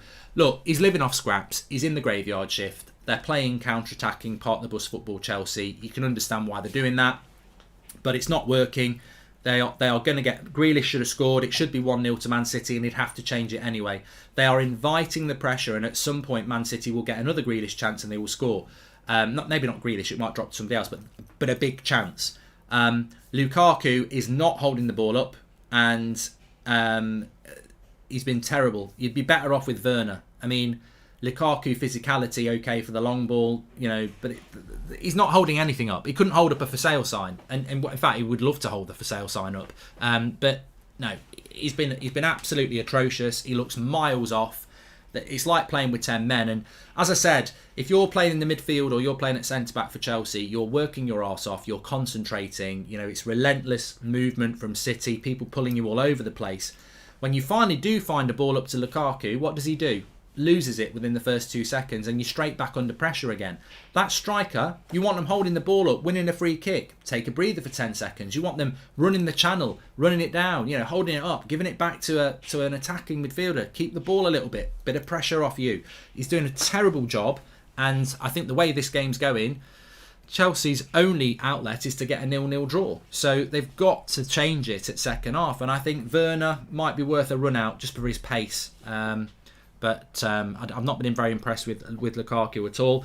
Still time to get involved in the Saturday night Goldbridge takeaway. Links in the video description.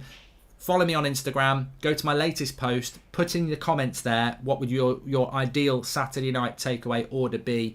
We're going to go through those in a moment or two, and we'll pick out a winner. And then I will get in contact with you after the game PayPal you the money to get it, and I might do 2 or 3. So let's have a look at that in a minute. But some of you might want to still enter. Give me a follow on Insta through the link in the video description. Go to my latest post, put in the comments your favourite takeaway for tonight, and you might be getting it on me. Forest playing today, mate, says Kevin Ball. Got no idea, mates. The reigning European champions have parked a bus at the Etihad Stadium. If Jose Mourinho, social media and the pundits would all be over this case, says Andrew C. Certainly think they need to change a little bit. How much is the ref being paid, says Archie. I think the ref has been terrible. Pulisic off the mount. Yes, I think secondary, you're right there. I do. I think that Ziyech has been the better of the two, so I would take Pulisic off. I mean, to be honest, I'd almost be tempted. He can't do it because you can only make 3 subs, but I'd almost be tempted to take off Pulisic, Ziyech and Lukaku and bring on Werner, Havertz and Mount, because it's just not working. I think the defence are working well. But remember, what I'd be worried about is that Kovacic is on a yellow card. Deservedly, no. He shouldn't be on a yellow card for the simple reason it is a yellow card tackle, but when you're not giving yellow cards to Kyle Walker, Cancelo and Foden for yellow card tackles, he shouldn't be on a yellow card. But he is on a yellow card, and one more bad tackle, Chelsea could be down to 10 men. So the referee is having an impact on this game. People might say it's only yellow cards, it's not that deep. It is that deep, because there should be another 2 players on yellow cards for City who can now do another yellow card tackle and be safe. Kovacic can't, and that could be a problem. Who do you think is the bigger flop, Grealish or Lukaku, says Gergo? Well, at the moment it would be Lukaku, because Grealish actually has scored goals and contributed, hasn't he?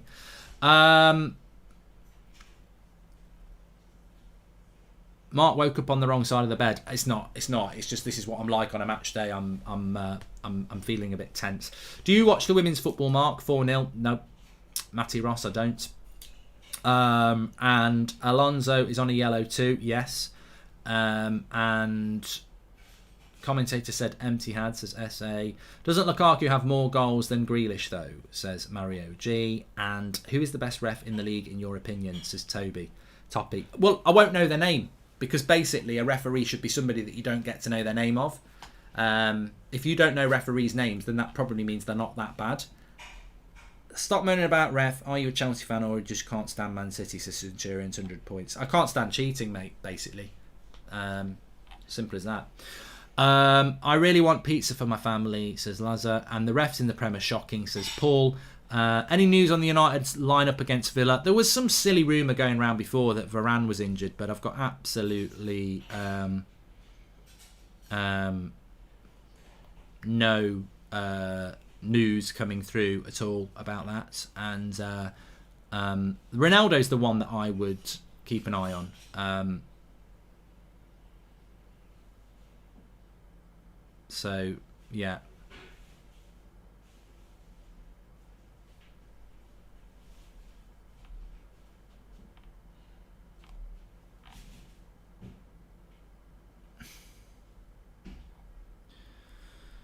Yeah, Chelsea definitely need to improve on the attack. They really, really do. They've been... I think they've defended reasonably well, but I can't see any other outcome other than a Man City win at the moment. And you know, Chelsea need to have a plan to win this game. So...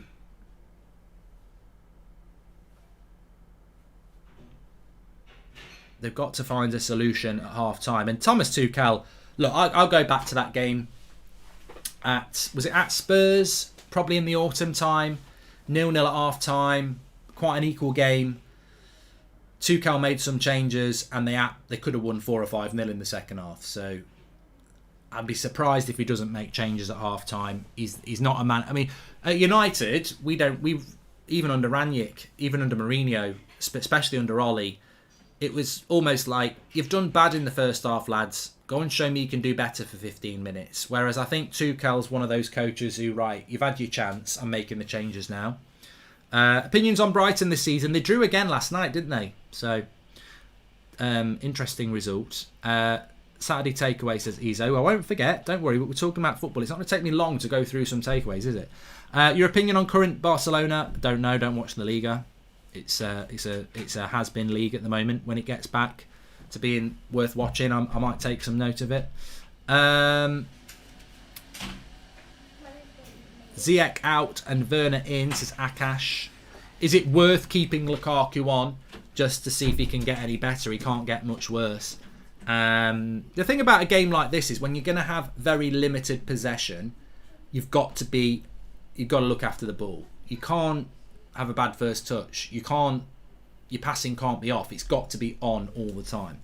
Please subscribe, by the way. Bottom right hand corner. We're on the road to 607,000. That's actually wrong. We're on 606,500 at the moment. So please subscribe. Bottom right hand corner. Everyone's welcome on the channel.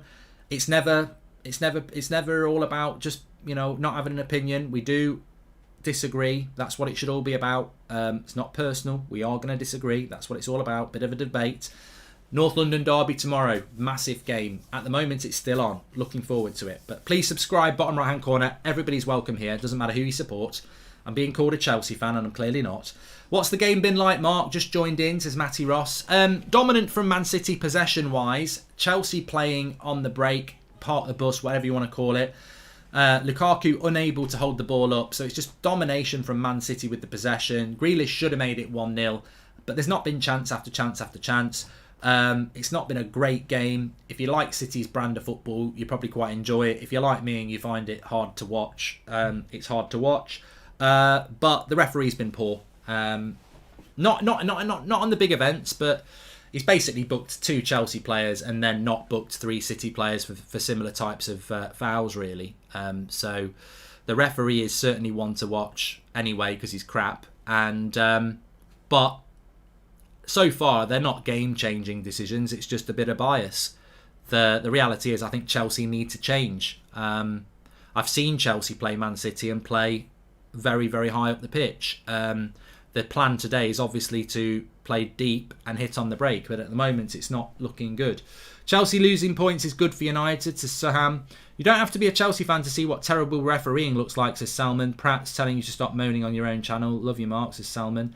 And the commentator said Etihad once instead of Etihad by mistake. It was too funny, says Soom. And Mark, I guarantee you'll do great as Stoke City FC motivational speaker, says Shady. Okay. I'm going to play... If Arsenal Spurs gets called off, I'll do a FIFA draft tomorrow. I do FIFA draft on a weekend if there's nothing going on one of the afternoons. But obviously we've got plenty of football this weekend, so hopefully we won't need to do that. And as things stand, Arsenal have asked for the game to be postponed tomorrow. I don't know whether the Premier League have responded, but they haven't called it off as of yet. So hopefully it will continue. Thanks everyone who's tuning in, by the way. Look, we are going to disagree. It's not, and look, somebody said in the first half, all you've done is moan. Well, I'm sorry, there's no bloody disclaimer that I can't moan. And, I think there has been things to moan about. And also, Man United are playing today, so I'm stressed. It's a big game for United. If you don't watch the United Stand, which is my Manchester United channel, I was saying last night, it's Judgment Day for United. There is a pressure for United today. Some fans, they have a few drinks, that's it, it's just a day out. Whatever, they're chilled. For me, I'm that sort of fan where I know if we lose today, we're in big trouble. We've got to win, and I'm not so sure that we will. I think Villa are the favourites, so I'm a little bit on edge today, and that's probably coming through on this watch along as well. So there you go. Anyway, I'd rather be a moaner than just sit there and be passive in life anyway, because moaning means that you don't accept things that aren't good enough. So up the moaners. Super Bowl watch along again this year. Yes, Jake, I'll be watching the Cowboys tomorrow night against the 49ers. Yeah. Didn't you say Conte was defensive in here before? Okay, no worries. I'm reading out from my own group. Right, we're going to do this Saturday night takeaway. Somebody is going to get, or some people are going to get, a takeaway from Goldbridge tonight. All you've got to do is follow me on Instagram, links in the video description, go to my latest post and just get in the comments with what your ideal takeaway would be. We're going to do more and more of this in 2022, so make sure you give us a subscribe and get involved with the channel. But let me have a quick look here. So I'm going to go through these whilst the game's on, so you don't need to, we're still talking about the football, but I will be going through some of these comments here. And I'll be giving out some contenders before announcing the winner. I'm a young ref and we try our best, but we'll sometimes get decisions wrong. Matthew, stop sticking up for a crap referee. I'm not having a go at referees in general, Matthew. I've seen some brilliant referees over the years. Colina was absolutely amazing. There are some really good referees, and ultimately that's the level that they should be at. But explain to me, Matthew, as a young referee, why has that referee booked 2 Chelsea players and then not booked 3 Man City players for similar sorts of levels of offending? That's bias.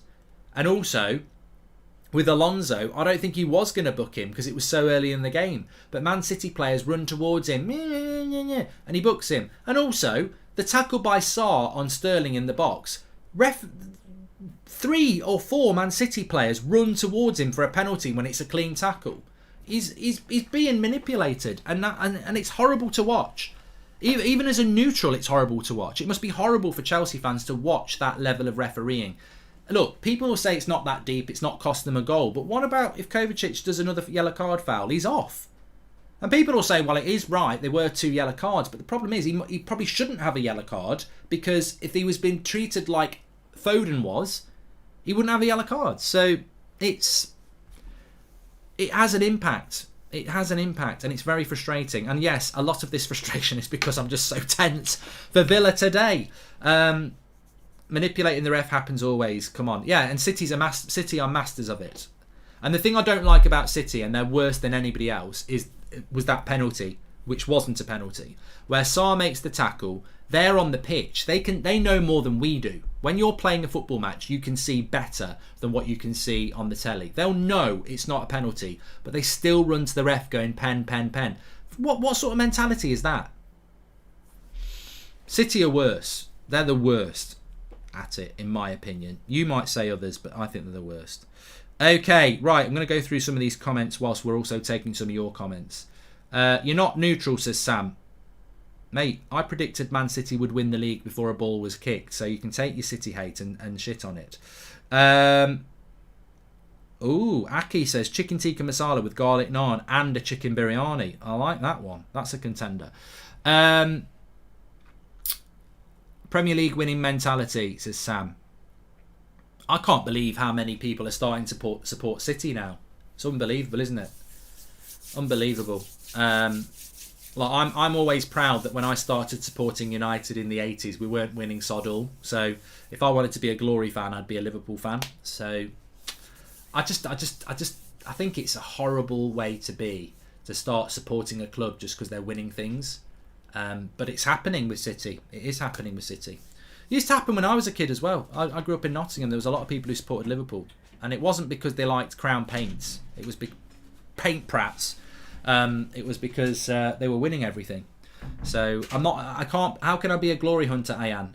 Just check my age out. We were not winning anything in the 80s. In fact, we're just equaling our longest period without a cup with Solskjaer, and the longest period without a cup was 85 to 90, 2 FA Cups. So I only started watching football in sort of 86, 87 was when I first remember football.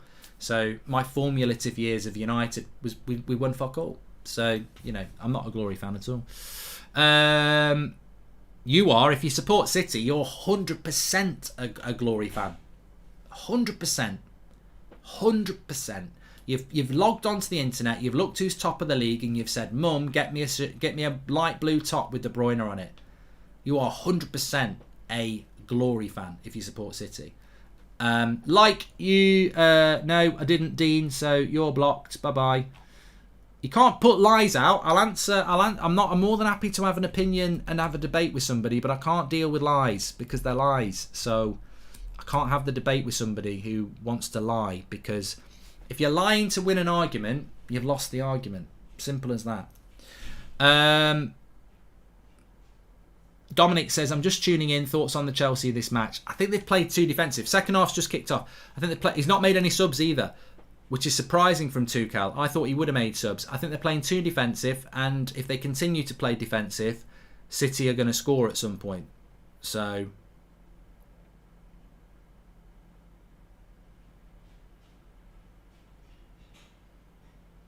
of course, I've just realised that what I should have said, anybody who started supporting City in the last 10 years is 100% a glory fan.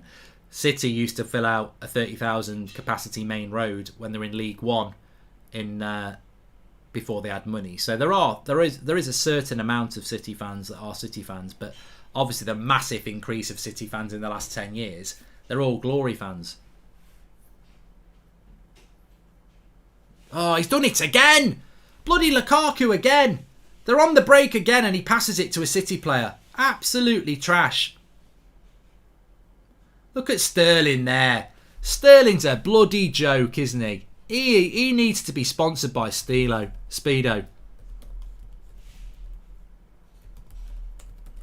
Where's that Speedo brand deal?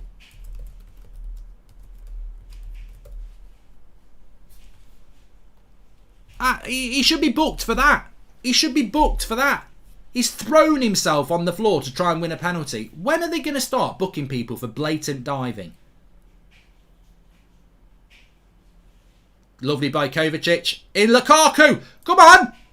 Oh, good save. Good save, Ziyech. Knobhead. Over the bar. Lukaku did all right there. He did all right there. Good save by Ederson. Lovely run by Kovacic. I think Lukaku does all right there, to be fair. Mark, I disagree with your argument on Lukaku. He's not holding the player. He plays like Cavani or your favourite Ronaldo. No, Cavani holds up the ball, Andy. Don't compare Cavani to Lukaku. That is offensive. That is so offensive. Cavani holds the ball up, mate. Cavani's like a bloody cupboard. The ball comes in, he closes it into the cupboard and he keeps it. Lukaku's like a trampoline. The ball hits it and bounces off. Hello from Buffalo. Go Bills. And thanks, Mark, says John Anderson. Ronaldo's first touch is good as well. He used to play on the wing. You've got to have a good first touch on the wing. Better from Chelsea here.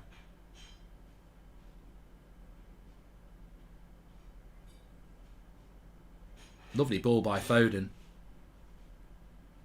Here's Raheem Sterling.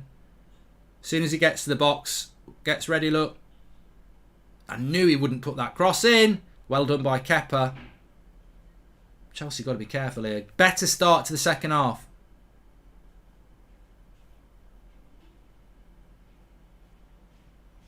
Lovely, go on. Go on, Zit. Oh, he's got no chance. Kyle Walker, look at that. Nitro pants. Anybody else and he would have been through there, but the Leyton Orient with pace right back, he ain't going to get caught there.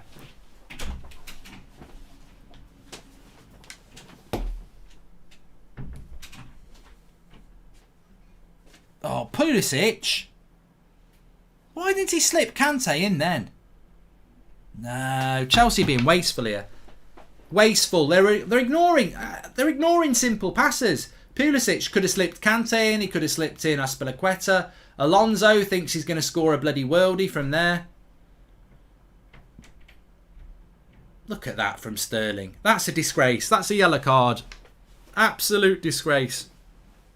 There's no contact on him and he dives on the ground. Awful. I want Chelsea to win. I think for the good of the league, I want Chelsea to win. But I'm not a Chelsea fan. I'd draw the line at wanting Liverpool to win because Liverpool are our biggest rival. So why would I want Liverpool to catch Man City? But I'd rather see I don't want the league title over in January, mid-January.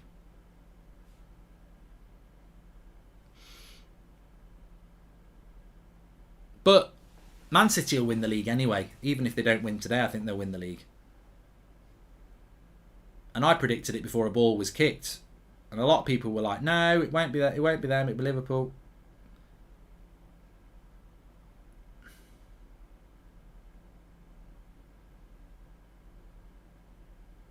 Bloody hell, City are pushing here. Look at the play from City. It's fantastic. Little intricate balls around the edge of the box. Grealish.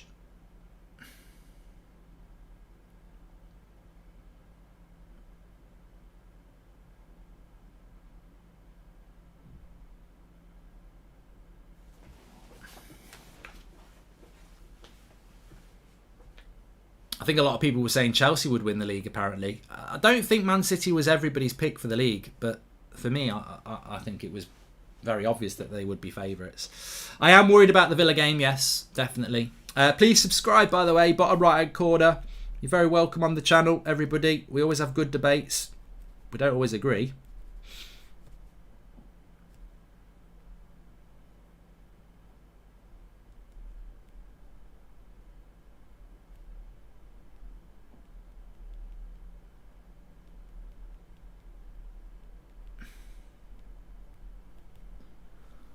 Hoping Villa United is more entertaining. I think Villa United will be more entertaining, Dylan. I think, as I said before, 12:30 kickoffs.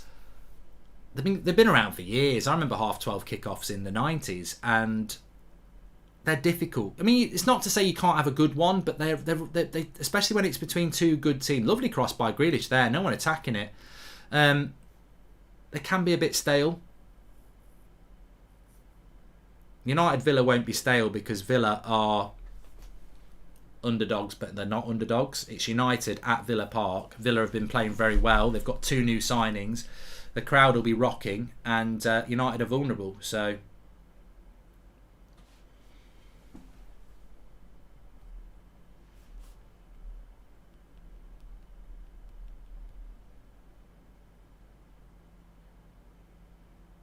free kick there. Surprised they didn't send Kovacic off. Second yellow.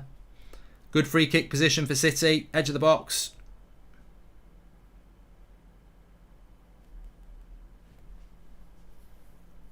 Villa lineup's not going to be out yet, mate. It's only it's not even 2 o'clock. Lineups don't come out till 4:30. Do you think Pep is going to change club? If so, which club? Says Eddie. I don't know. I think his job's so easy at Man City, isn't it? And he's managing in the best league in the world, so he's got the highest profile. And when I say his job's easy at City, I'm not saying it's easy to do what he does, but he's got a settled system. He knows it like the back of his hand. Every season they're competing for the major trophies, so I think he's... I don't know whether he'd go anywhere else. Where else would he go as well? You know, he's done Spain, he's done Bundesliga, he's done the Premier League.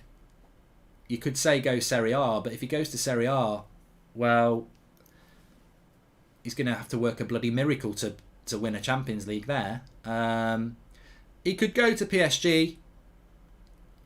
I think that's a place he could go, and that's semi-retirement anyway, isn't it? Because if you can't win, I know they didn't win the domestic league last year, but you should win that. I mean, look, put PSG in the Premier League, you'd expect them to be fighting for the title. If I put bloody Burnley in the French league, I'd expect them to fight for the title. So it's a mismatch.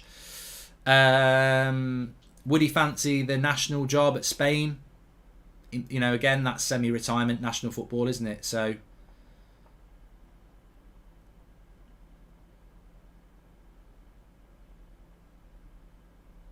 it depends what Pep Guardiola's mentality is towards retirement. You know, is he one of them people that just, you know, can't give up? You know, the Roy Hodgsons and people like that who end up managing in their 70s, or is he like, you know, I'm quite happy to retire and enjoy my life? Here's Raheem Sterling, edge of the box.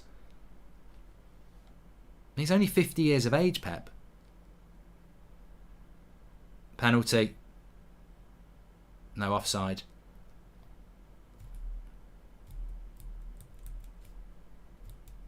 I don't know how that can be offside. Well, look.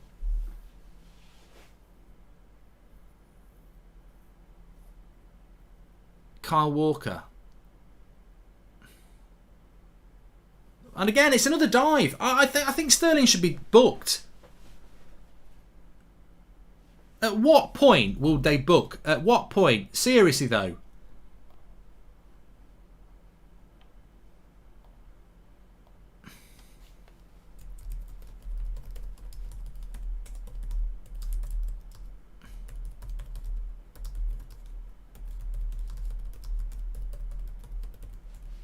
I've just tweeted there. Is bookings for diving been abolished? Because he's done 2 this half. You know, this was something that was meant to be being stamped out of the game. We don't book for diving anymore.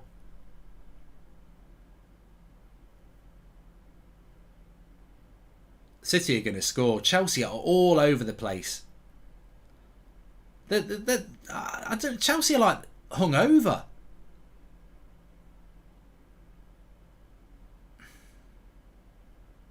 Another corner. Some old Carful says it's not a dive. Mate, Alonso doesn't touch him. He moves his knee into Alonso so he can dive. That's a dive. Like, There's no contact from Alonso until he moves his leg into it, which is an unnatural body movement. It's a dive. Amir says there's contact. Mate, if you've never played the game, jog on. Like, seriously. Watch it back. Alonso puts his foot out, and if Sterling keeps his normal running action, he runs past it. What he does is quite clever. Alonso puts his foot out, and Sterling goes that way towards it to dive into it. It's simulation. It's making contact. That's not a foul. That would be a dive. If that went to VAR, they would overturn it. Contact is not a penalty. For fuck's sake, we've had this. I'm not getting into it. We've had this conversation for the last 2 years. Contact doesn't mean it's a penalty because you can simulate a dive by moving your leg into their leg.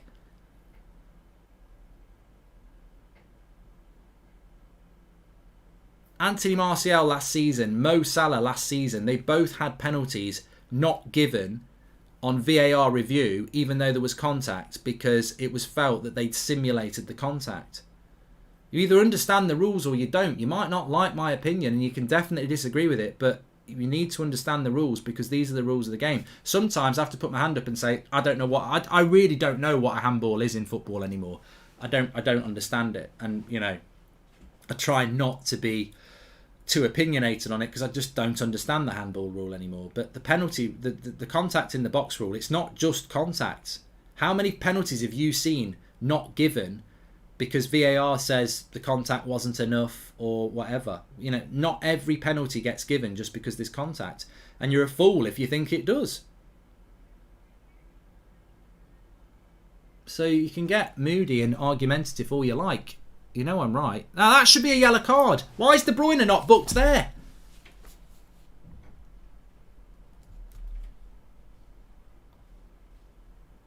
Watch this. Fucking hell.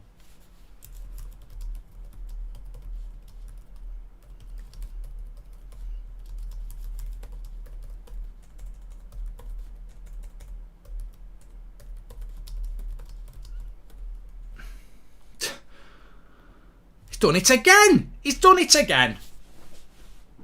He's done it again. Sterling was diving all Euros and you didn't say nothing. Yeah, because I support England, you twat. Like, why do some people live their life where they think that people aren't biased?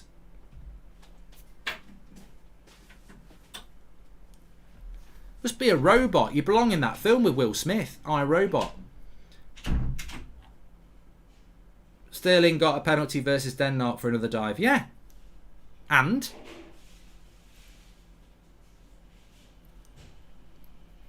I fail to see what your point is here. So, as an Englishman, I'm meant to go, oh, he dived, it's not a penalty.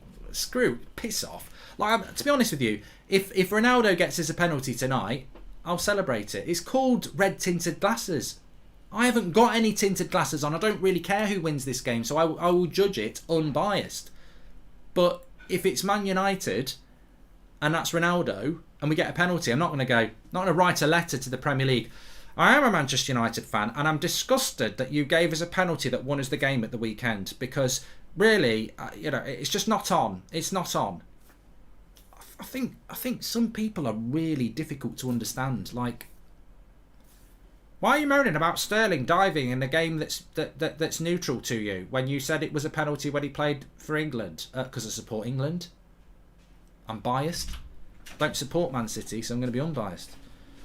My God.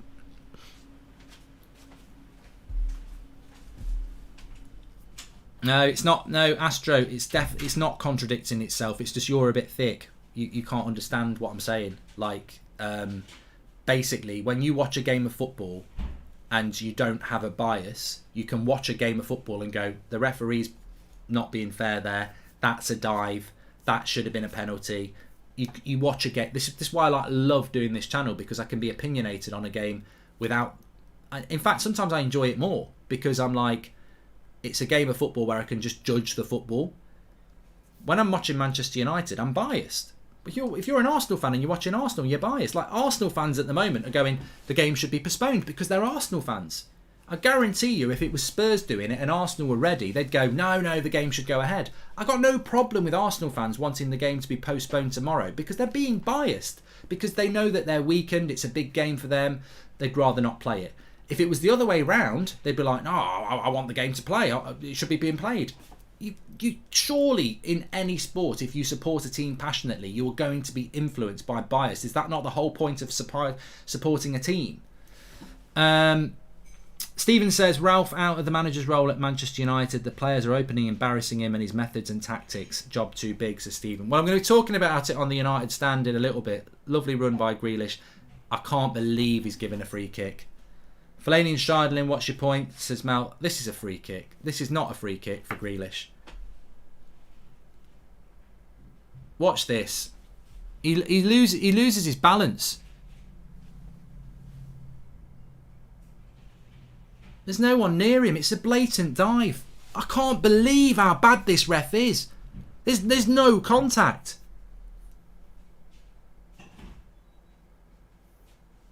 Where's the foul on Grealish there? It's just unbelievable. No, it wasn't a free kick. There was no contact. I mean, you know, but the thing is, like, I'm not a Villa fan. I'm not a City fan. But I've seen enough of Jack Grealish to know what he does. He's lost control of the ball and he's dived. There's no contact at all. I think the ref's been abysmal today. Absolutely abysmal.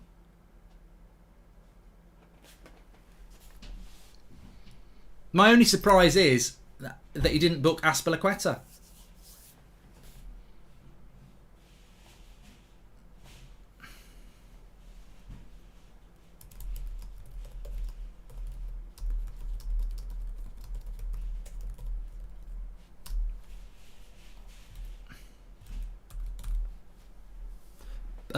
Craig Pawson's the ref. Could be coming to a club near you soon. Be careful. I'm surprised Tuchel's not made any subs though. There's still 25 minutes to go. I thought there was less than that. I've got to be fair though. In a footballing terms, that's a foul on Alonso on the floor as well. Oh my god! Totally unbelievable. City deserve to win the game. I've got to say. They've been the better side. Chelsea, I know there's been a lot of talk about the referee, but there's one team trying to win this and it's not Chelsea, I'm afraid. I don't know whether Chelsea think a draw is a good result, but they've not played well. Their passing's been poor. Their first touch has been poor. They've looked panicked on the ball, which is credit to City's pressing.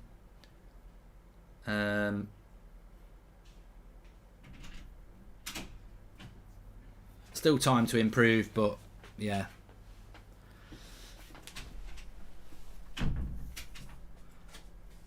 City have created something, Ben, because they had that chance from Grealish.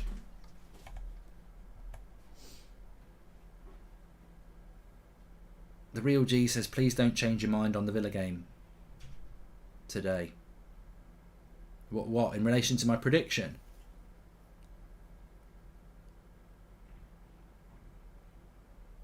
I think look, let's get back on the football. I'm surprised Tuchel's not made any changes because Ziyech and Pulisic, Lukaku and Ziyech really haven't made an impact on this game at all. And he has got Havertz, Mount and Werner, so he's got options. You know, some teams have to stick with what they've got when their front three aren't playing well because their bench is not any better. But Chelsea have got good options on the bench, and I'm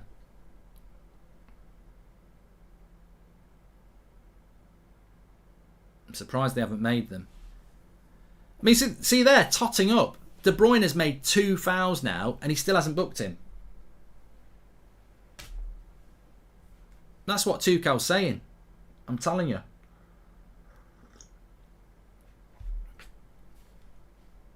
Mark, New Order or Joy Division, saw the addiction video too, was on the floor laughing, says St Jimmy. Well, I like them both because obviously there's a lot of people involved in both those bands. But I do like New Order.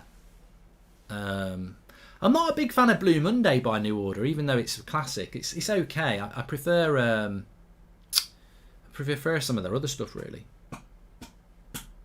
I don't think... Katie says you don't get booked for just 2 fouls, though. Well, this referee should, because he's been booking Chelsea players for 1. Oh, Chelsea have got a corner. Bloody hell. Take a photo.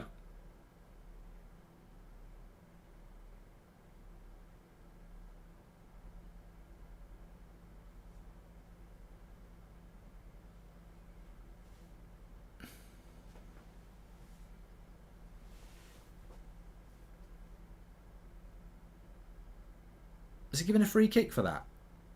He's not given a free kick for that. No, he's given a throw-in. Ooh, yeah, I'll be live on United Stand just before 4:30 for Villa against Manchester United. I'd never normally predict it, but I think United are going to struggle. And if you want to watch a United fan struggling, then tune into the United Stand for the watch-along, because I'm highly stressed. We need a result today, and I think Chelsea's going to be up for it. Not Chelsea. I think Villa are going to be up for it big time. They're going to be... I mean, I know a few Villa fans anyway, and they were like, you know, they weren't actually as disappointed about losing the FA Cup game, because I think they felt that they played a lot better, and the league points might be more important to them.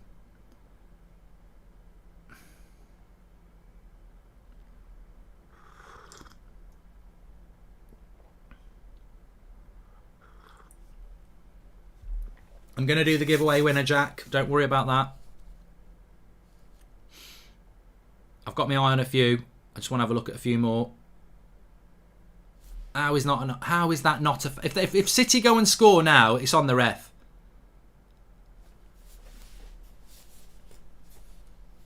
Was that not a foul on Lukaku? Oh my Christ. Oh my Christ.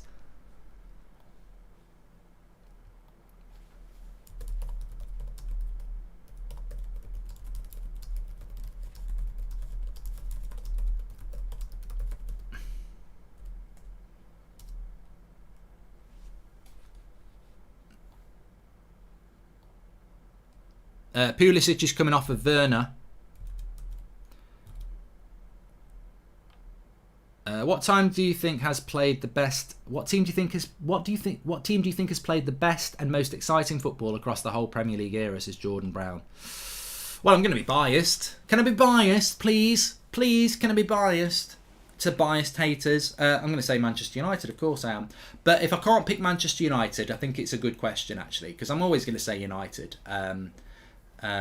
We were so spoilt for so many years, and we played such fantastic football. And we had so many different good teams. I mean, I loved the 94 team because, you know, football in the early 90s was still very, very physical. You know, Wimbledon just used to assault teams, basically, and get away with it. But United could go and beat them because they could give it as well as play good football. But if I'm not saying United side, I still think Arsenal under Wenger in the late 90s were ridiculously good. Like, they were such a good team. Here we go, De Bruyne. What a goal. Absolutely world class. Absolutely world class by De Bruyne. I can't not say it.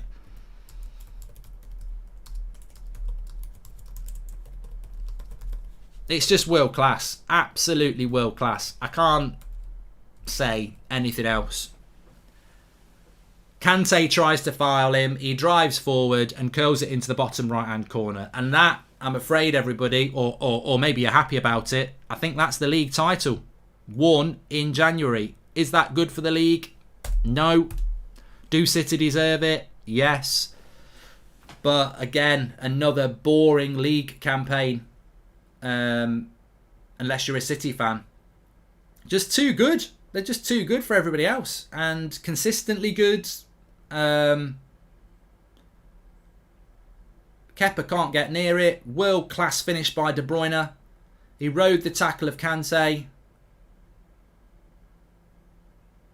You know, sometimes for all of Pep's team ethic and work, individualism can come through.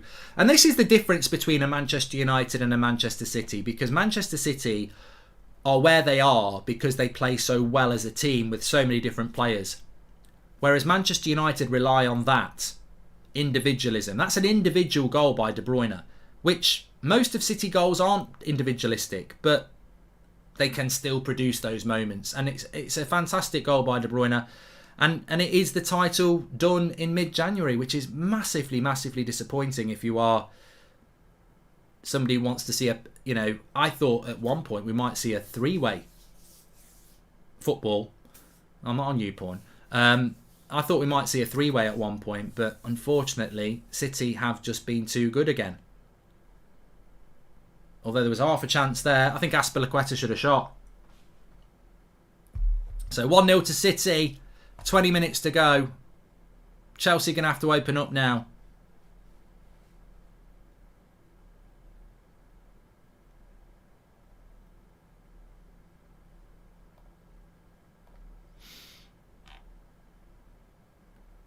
Sean, hate to say it, we need to look at City. Players dig in, all know their roles, zero egos. What a team, says Sean Turner. They're annoyingly, frustratingly, boringly miles better than everybody else.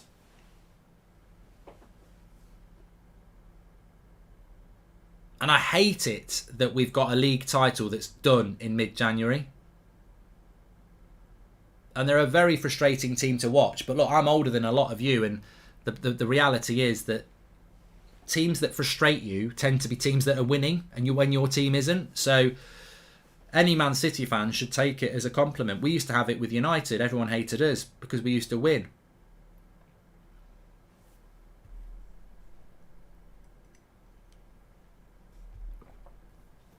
TUFC doing what Chelsea can't, says Julian. Yeah, so there'll be 13 points ahead of Chelsea.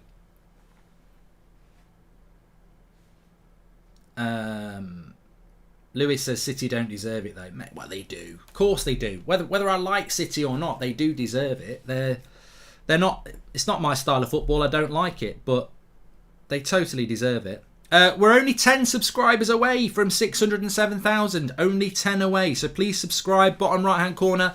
We'll be doing the North London derby tomorrow as well. This has not really lived up to it. We've seen a world class goal, but it's not really lived up to. I think I said it in the first half. Chelsea's approach to this game was always going to lead to that, in my opinion. Too defensive, too much respect. When I've seen Tuchel beat Chelsea in the past, he's gone on the front foot. He's played high pressing football. City are never going to hurt you with a ball over the top. I don't know why people play such a deep line against City, and I think Chelsea have got the players to play a higher line, but he didn't. He's played deep. He's played counter-attacking football. He didn't make changes at half time. He stuck with Lukaku and Ziyech and Pulisic until basically halfway through the second half. So look, as a Chelsea fan, I think you've got to look at it and go, did you get it right? Hugh wants a shout out. And for whatever reason, Chelsea have been off the pace today. But look, Man City have had a week off. Chelsea played on Wednesday night. Maybe that's got to be part of it.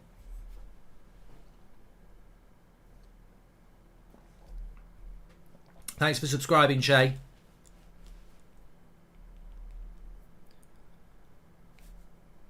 "15 minutes to go. What am I having for tea? Well, tea time for me will be when Man United are playing, so I'm actually going to cook myself a pie and chips and stuff in between the end of this game and the City game. Shambo, motherfucker.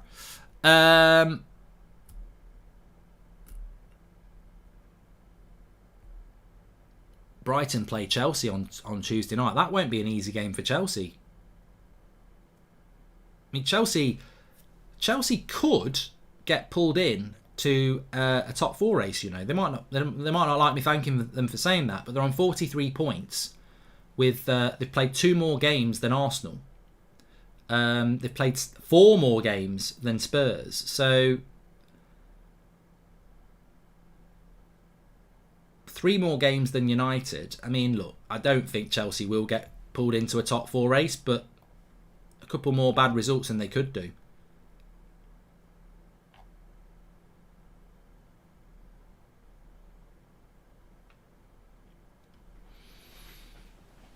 Nice ball there into Foden, but Sarr does well. I think Chelsea's defence has been good. I think Kante and Kovacic have put the shift in, but the front three haven't been that good. And they've just not caused problems for Man City's defence enough. And he's not brought Mount on, he's brought Hudson-Odoi on. So maybe Mason Mount was carrying an injury today, but again, it's another relentless job done result for Man City, and they became the kings of this last year. Clean sheets, 1 or 2-0 win. Atmosphere at the end, Etihad's been incredible, says Hassan. I don't know whether that's a joke or not.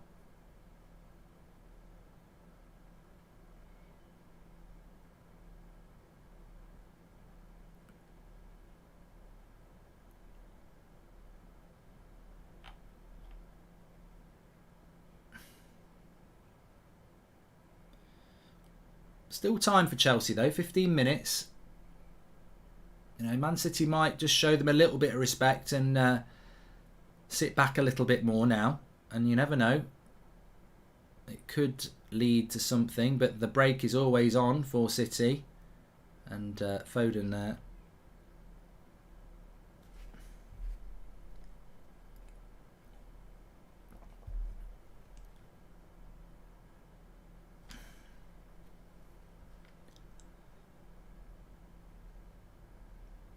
Dark Fury says this is not over. Chelsea can still make a comeback. Adit says fair play to City fans. All three have turned up.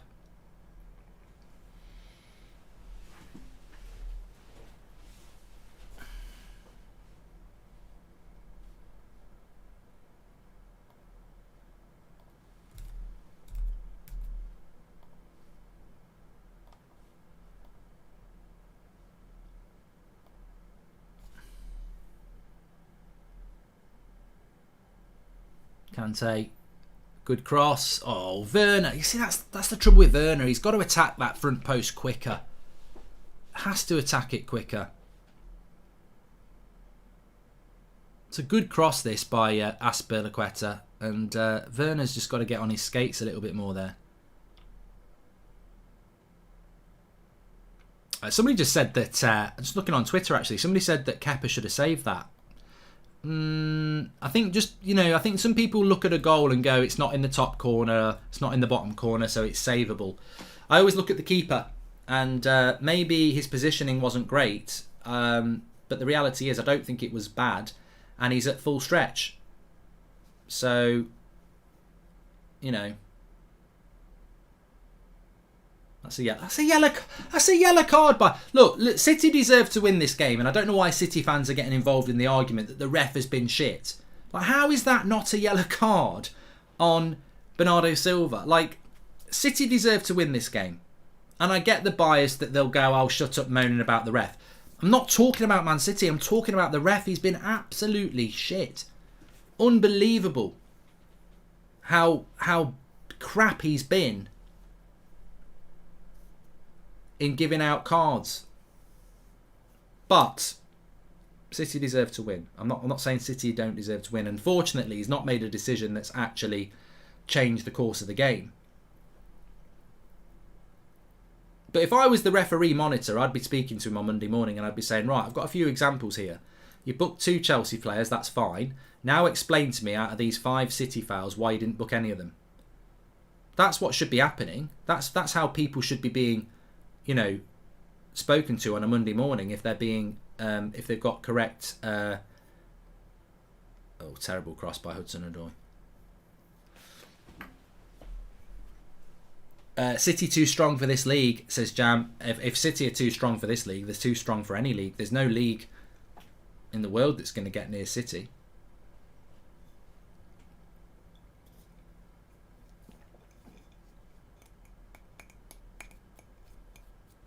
Alonso's come off the mount. He's going to a back 4 for the last 10 minutes.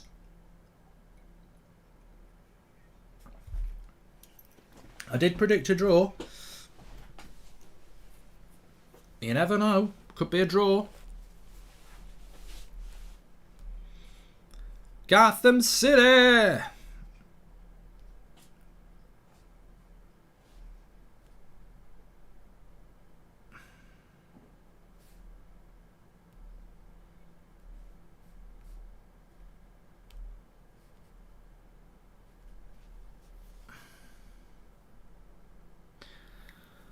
A few people saying that the game is off in the North London derby. There's absolutely no confirmation on that from anybody credible at the moment, so don't take it as read.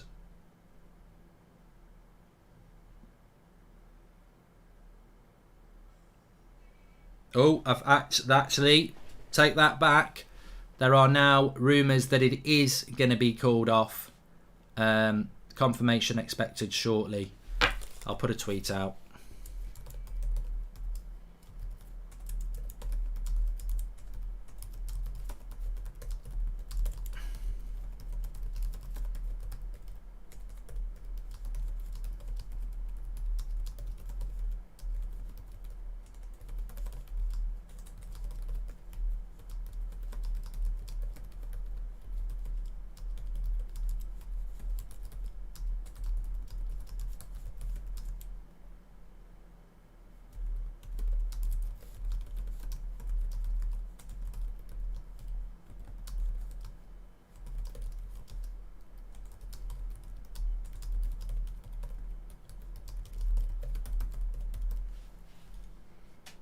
Well, that's a real big shame, because I was really looking forward to that game. And, you know, you talk about neutrals.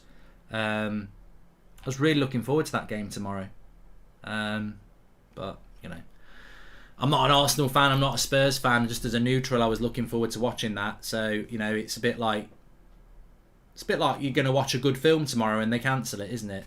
You know, it matters more to Arsenal and Spurs, I get it, but I was looking forward to that.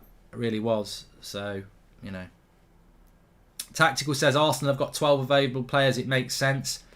Well, it doesn't make sense though, because it's a disadvantage. It's a disadvantage. Like, it's not a reason to call a game off for me. Foden just puts a chance over the bar. Like,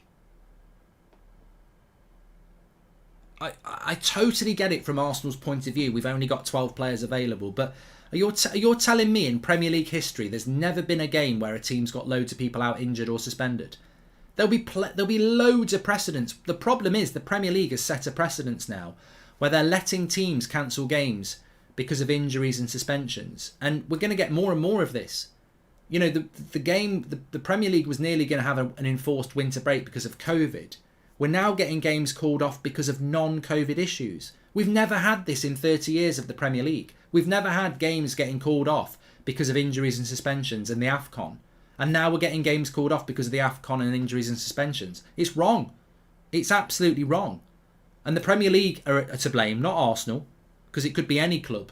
And I would expect Manchester United to ask for the game to be called off if we only had 12 players. But I would expect us to have to play for it. Arsenal have just loaned 2 players out as well. It's like, it makes no sense. If they've got a COVID outbreak, fine. If you've got injuries and suspensions in the AFCON, the AFCON's been known about for bloody years, and they're loaning players out as well. I just don't agree with it. But I blame the Premier League, not Arsenal. It's the Premier League's fault. They've made a rod for their own back, and they've made a bloody farce of it now, because you should not. And I'd also say as well, instead of everyone getting on Arsenal's back, what's the situation at Burnley? Why are Burnley getting so many games called off? Have they had a constant COVID outbreak, or have they just got not a big enough squad again?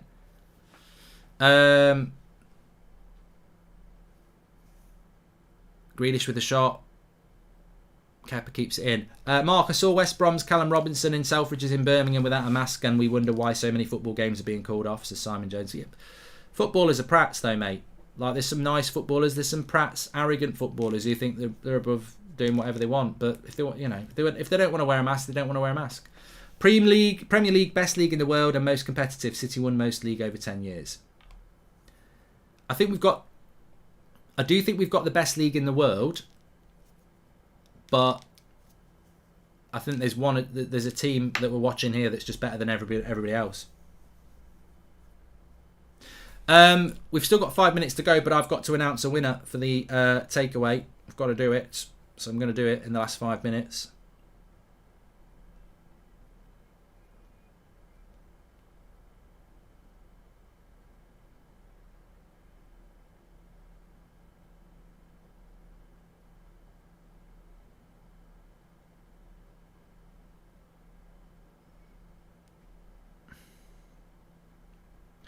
God, somebody give me a follow on Instagram. I've been stuck on 262,000 followers for weeks. Ridiculous. Right. Football Mobiles just said chicken curry. You're not going to win with that, mate. Doner kebab and chips. I tell you what, it's basic but nice. Fish and chips with curry sauce. I'm salivating here. Butter chicken and garlic naan. Can't knock that, Hardick. Beef and black bean with yasmin rice and some spring rolls, says Alan Banks. Chicken fillet burger with fries and chicken with a Diet Coke, says Breezy. It's okay, mate. It's not luring me in. KFC, says Ambira. There is 4 minutes to go here, and I think City are going to win a very, dare I say it, routine win. You know, I got to say, disappointing game. It's Man City against Chelsea. Chelsea have come and sat back, and they've lost the game 1-0. And you feel that they've come to Manchester with a whimper, and they could have gone for it. They could have gone for it and lost the game, and I think it's just not worked. And it's disappointing because I've seen Chelsea play against Pep on the front foot last season, knock them out of the FA Cup, beat them in the Champions League final, and this season, for some reason, Tuchel seems to have gone with this defensive approach, and it's a shame because I think Chelsea have got a squad as good as City. Their bench is actually better than City today. But they've shown them too much respect, and you know, fair play to City. They've gone and done it. Saris wants a pineapple pizza. You might want to there.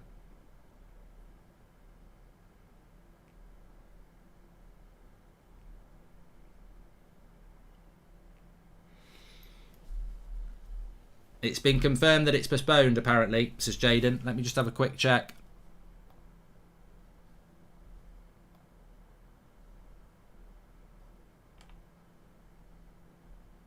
Well, at least you can watch Man United versus Villa.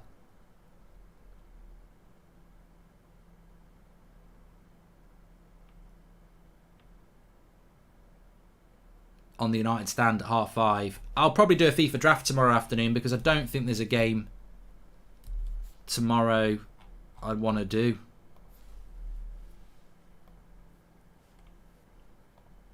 Liverpool, Brentford, West Ham, Leeds. I'm not really interested in either of those, to be honest. Might just do a FIFA draft tomorrow afternoon instead. Liverpool Brentford might be worth a watch actually, because United are playing Brentford tomorrow on Wednesday, so maybe I'd do that.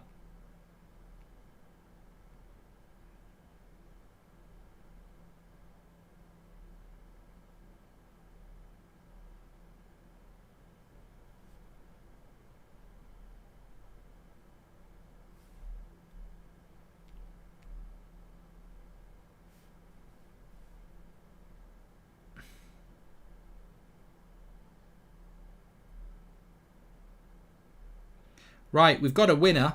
I might do a couple more, but shout out to Kieran Hurry. I'm going for this. I like it. I like this order. His Indian order is a lamb tikka masala with pilau rice, onion bhaji, Bombay potato, mushroom bhaji, and a garlic naan. This is a man after my own heart. He's not just gone for 2 or 3 dishes. He's gone for 5. Lamb tikka masala, pilau rice, onion bhaji, Bombay potato, mushroom bhaji, and a garlic naan. Back of the net, man of the match. Kieran Hurry, I'll be in contact with you after the game to PayPal you the money to get your order in. I'll also go through some more after the game as well. So keep your DMs open. You might get one. If you want to follow me on Instagram, the link's in the chat. The Goldbridge Saturday night takeaway. But big shout out to Kieran Hurry. I'll go through some more of those after full time. Looks lovely.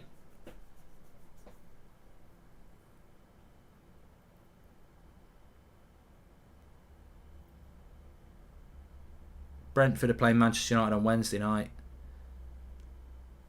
City have won the title. 2 minutes to go.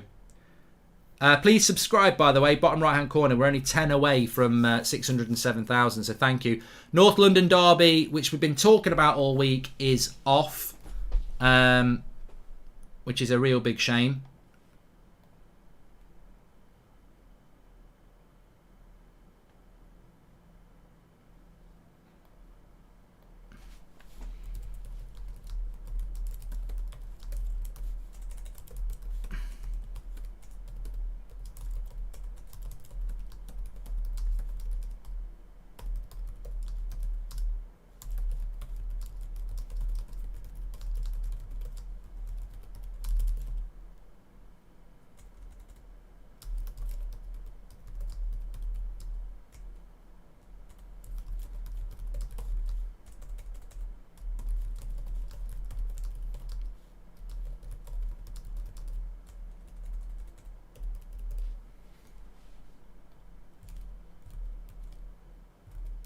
Retweet my tweet. I've just said something quite resonating about the game tomorrow. I'm very disappointed that the game's off tomorrow.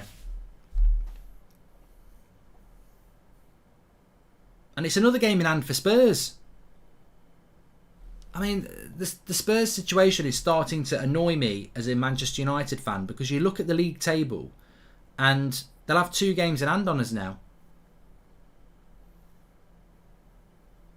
They've got 4 games in hand on Chelsea, Spurs. If Spurs win their games in hand, which they won't do, they'd actually be 2 points ahead of Chelsea.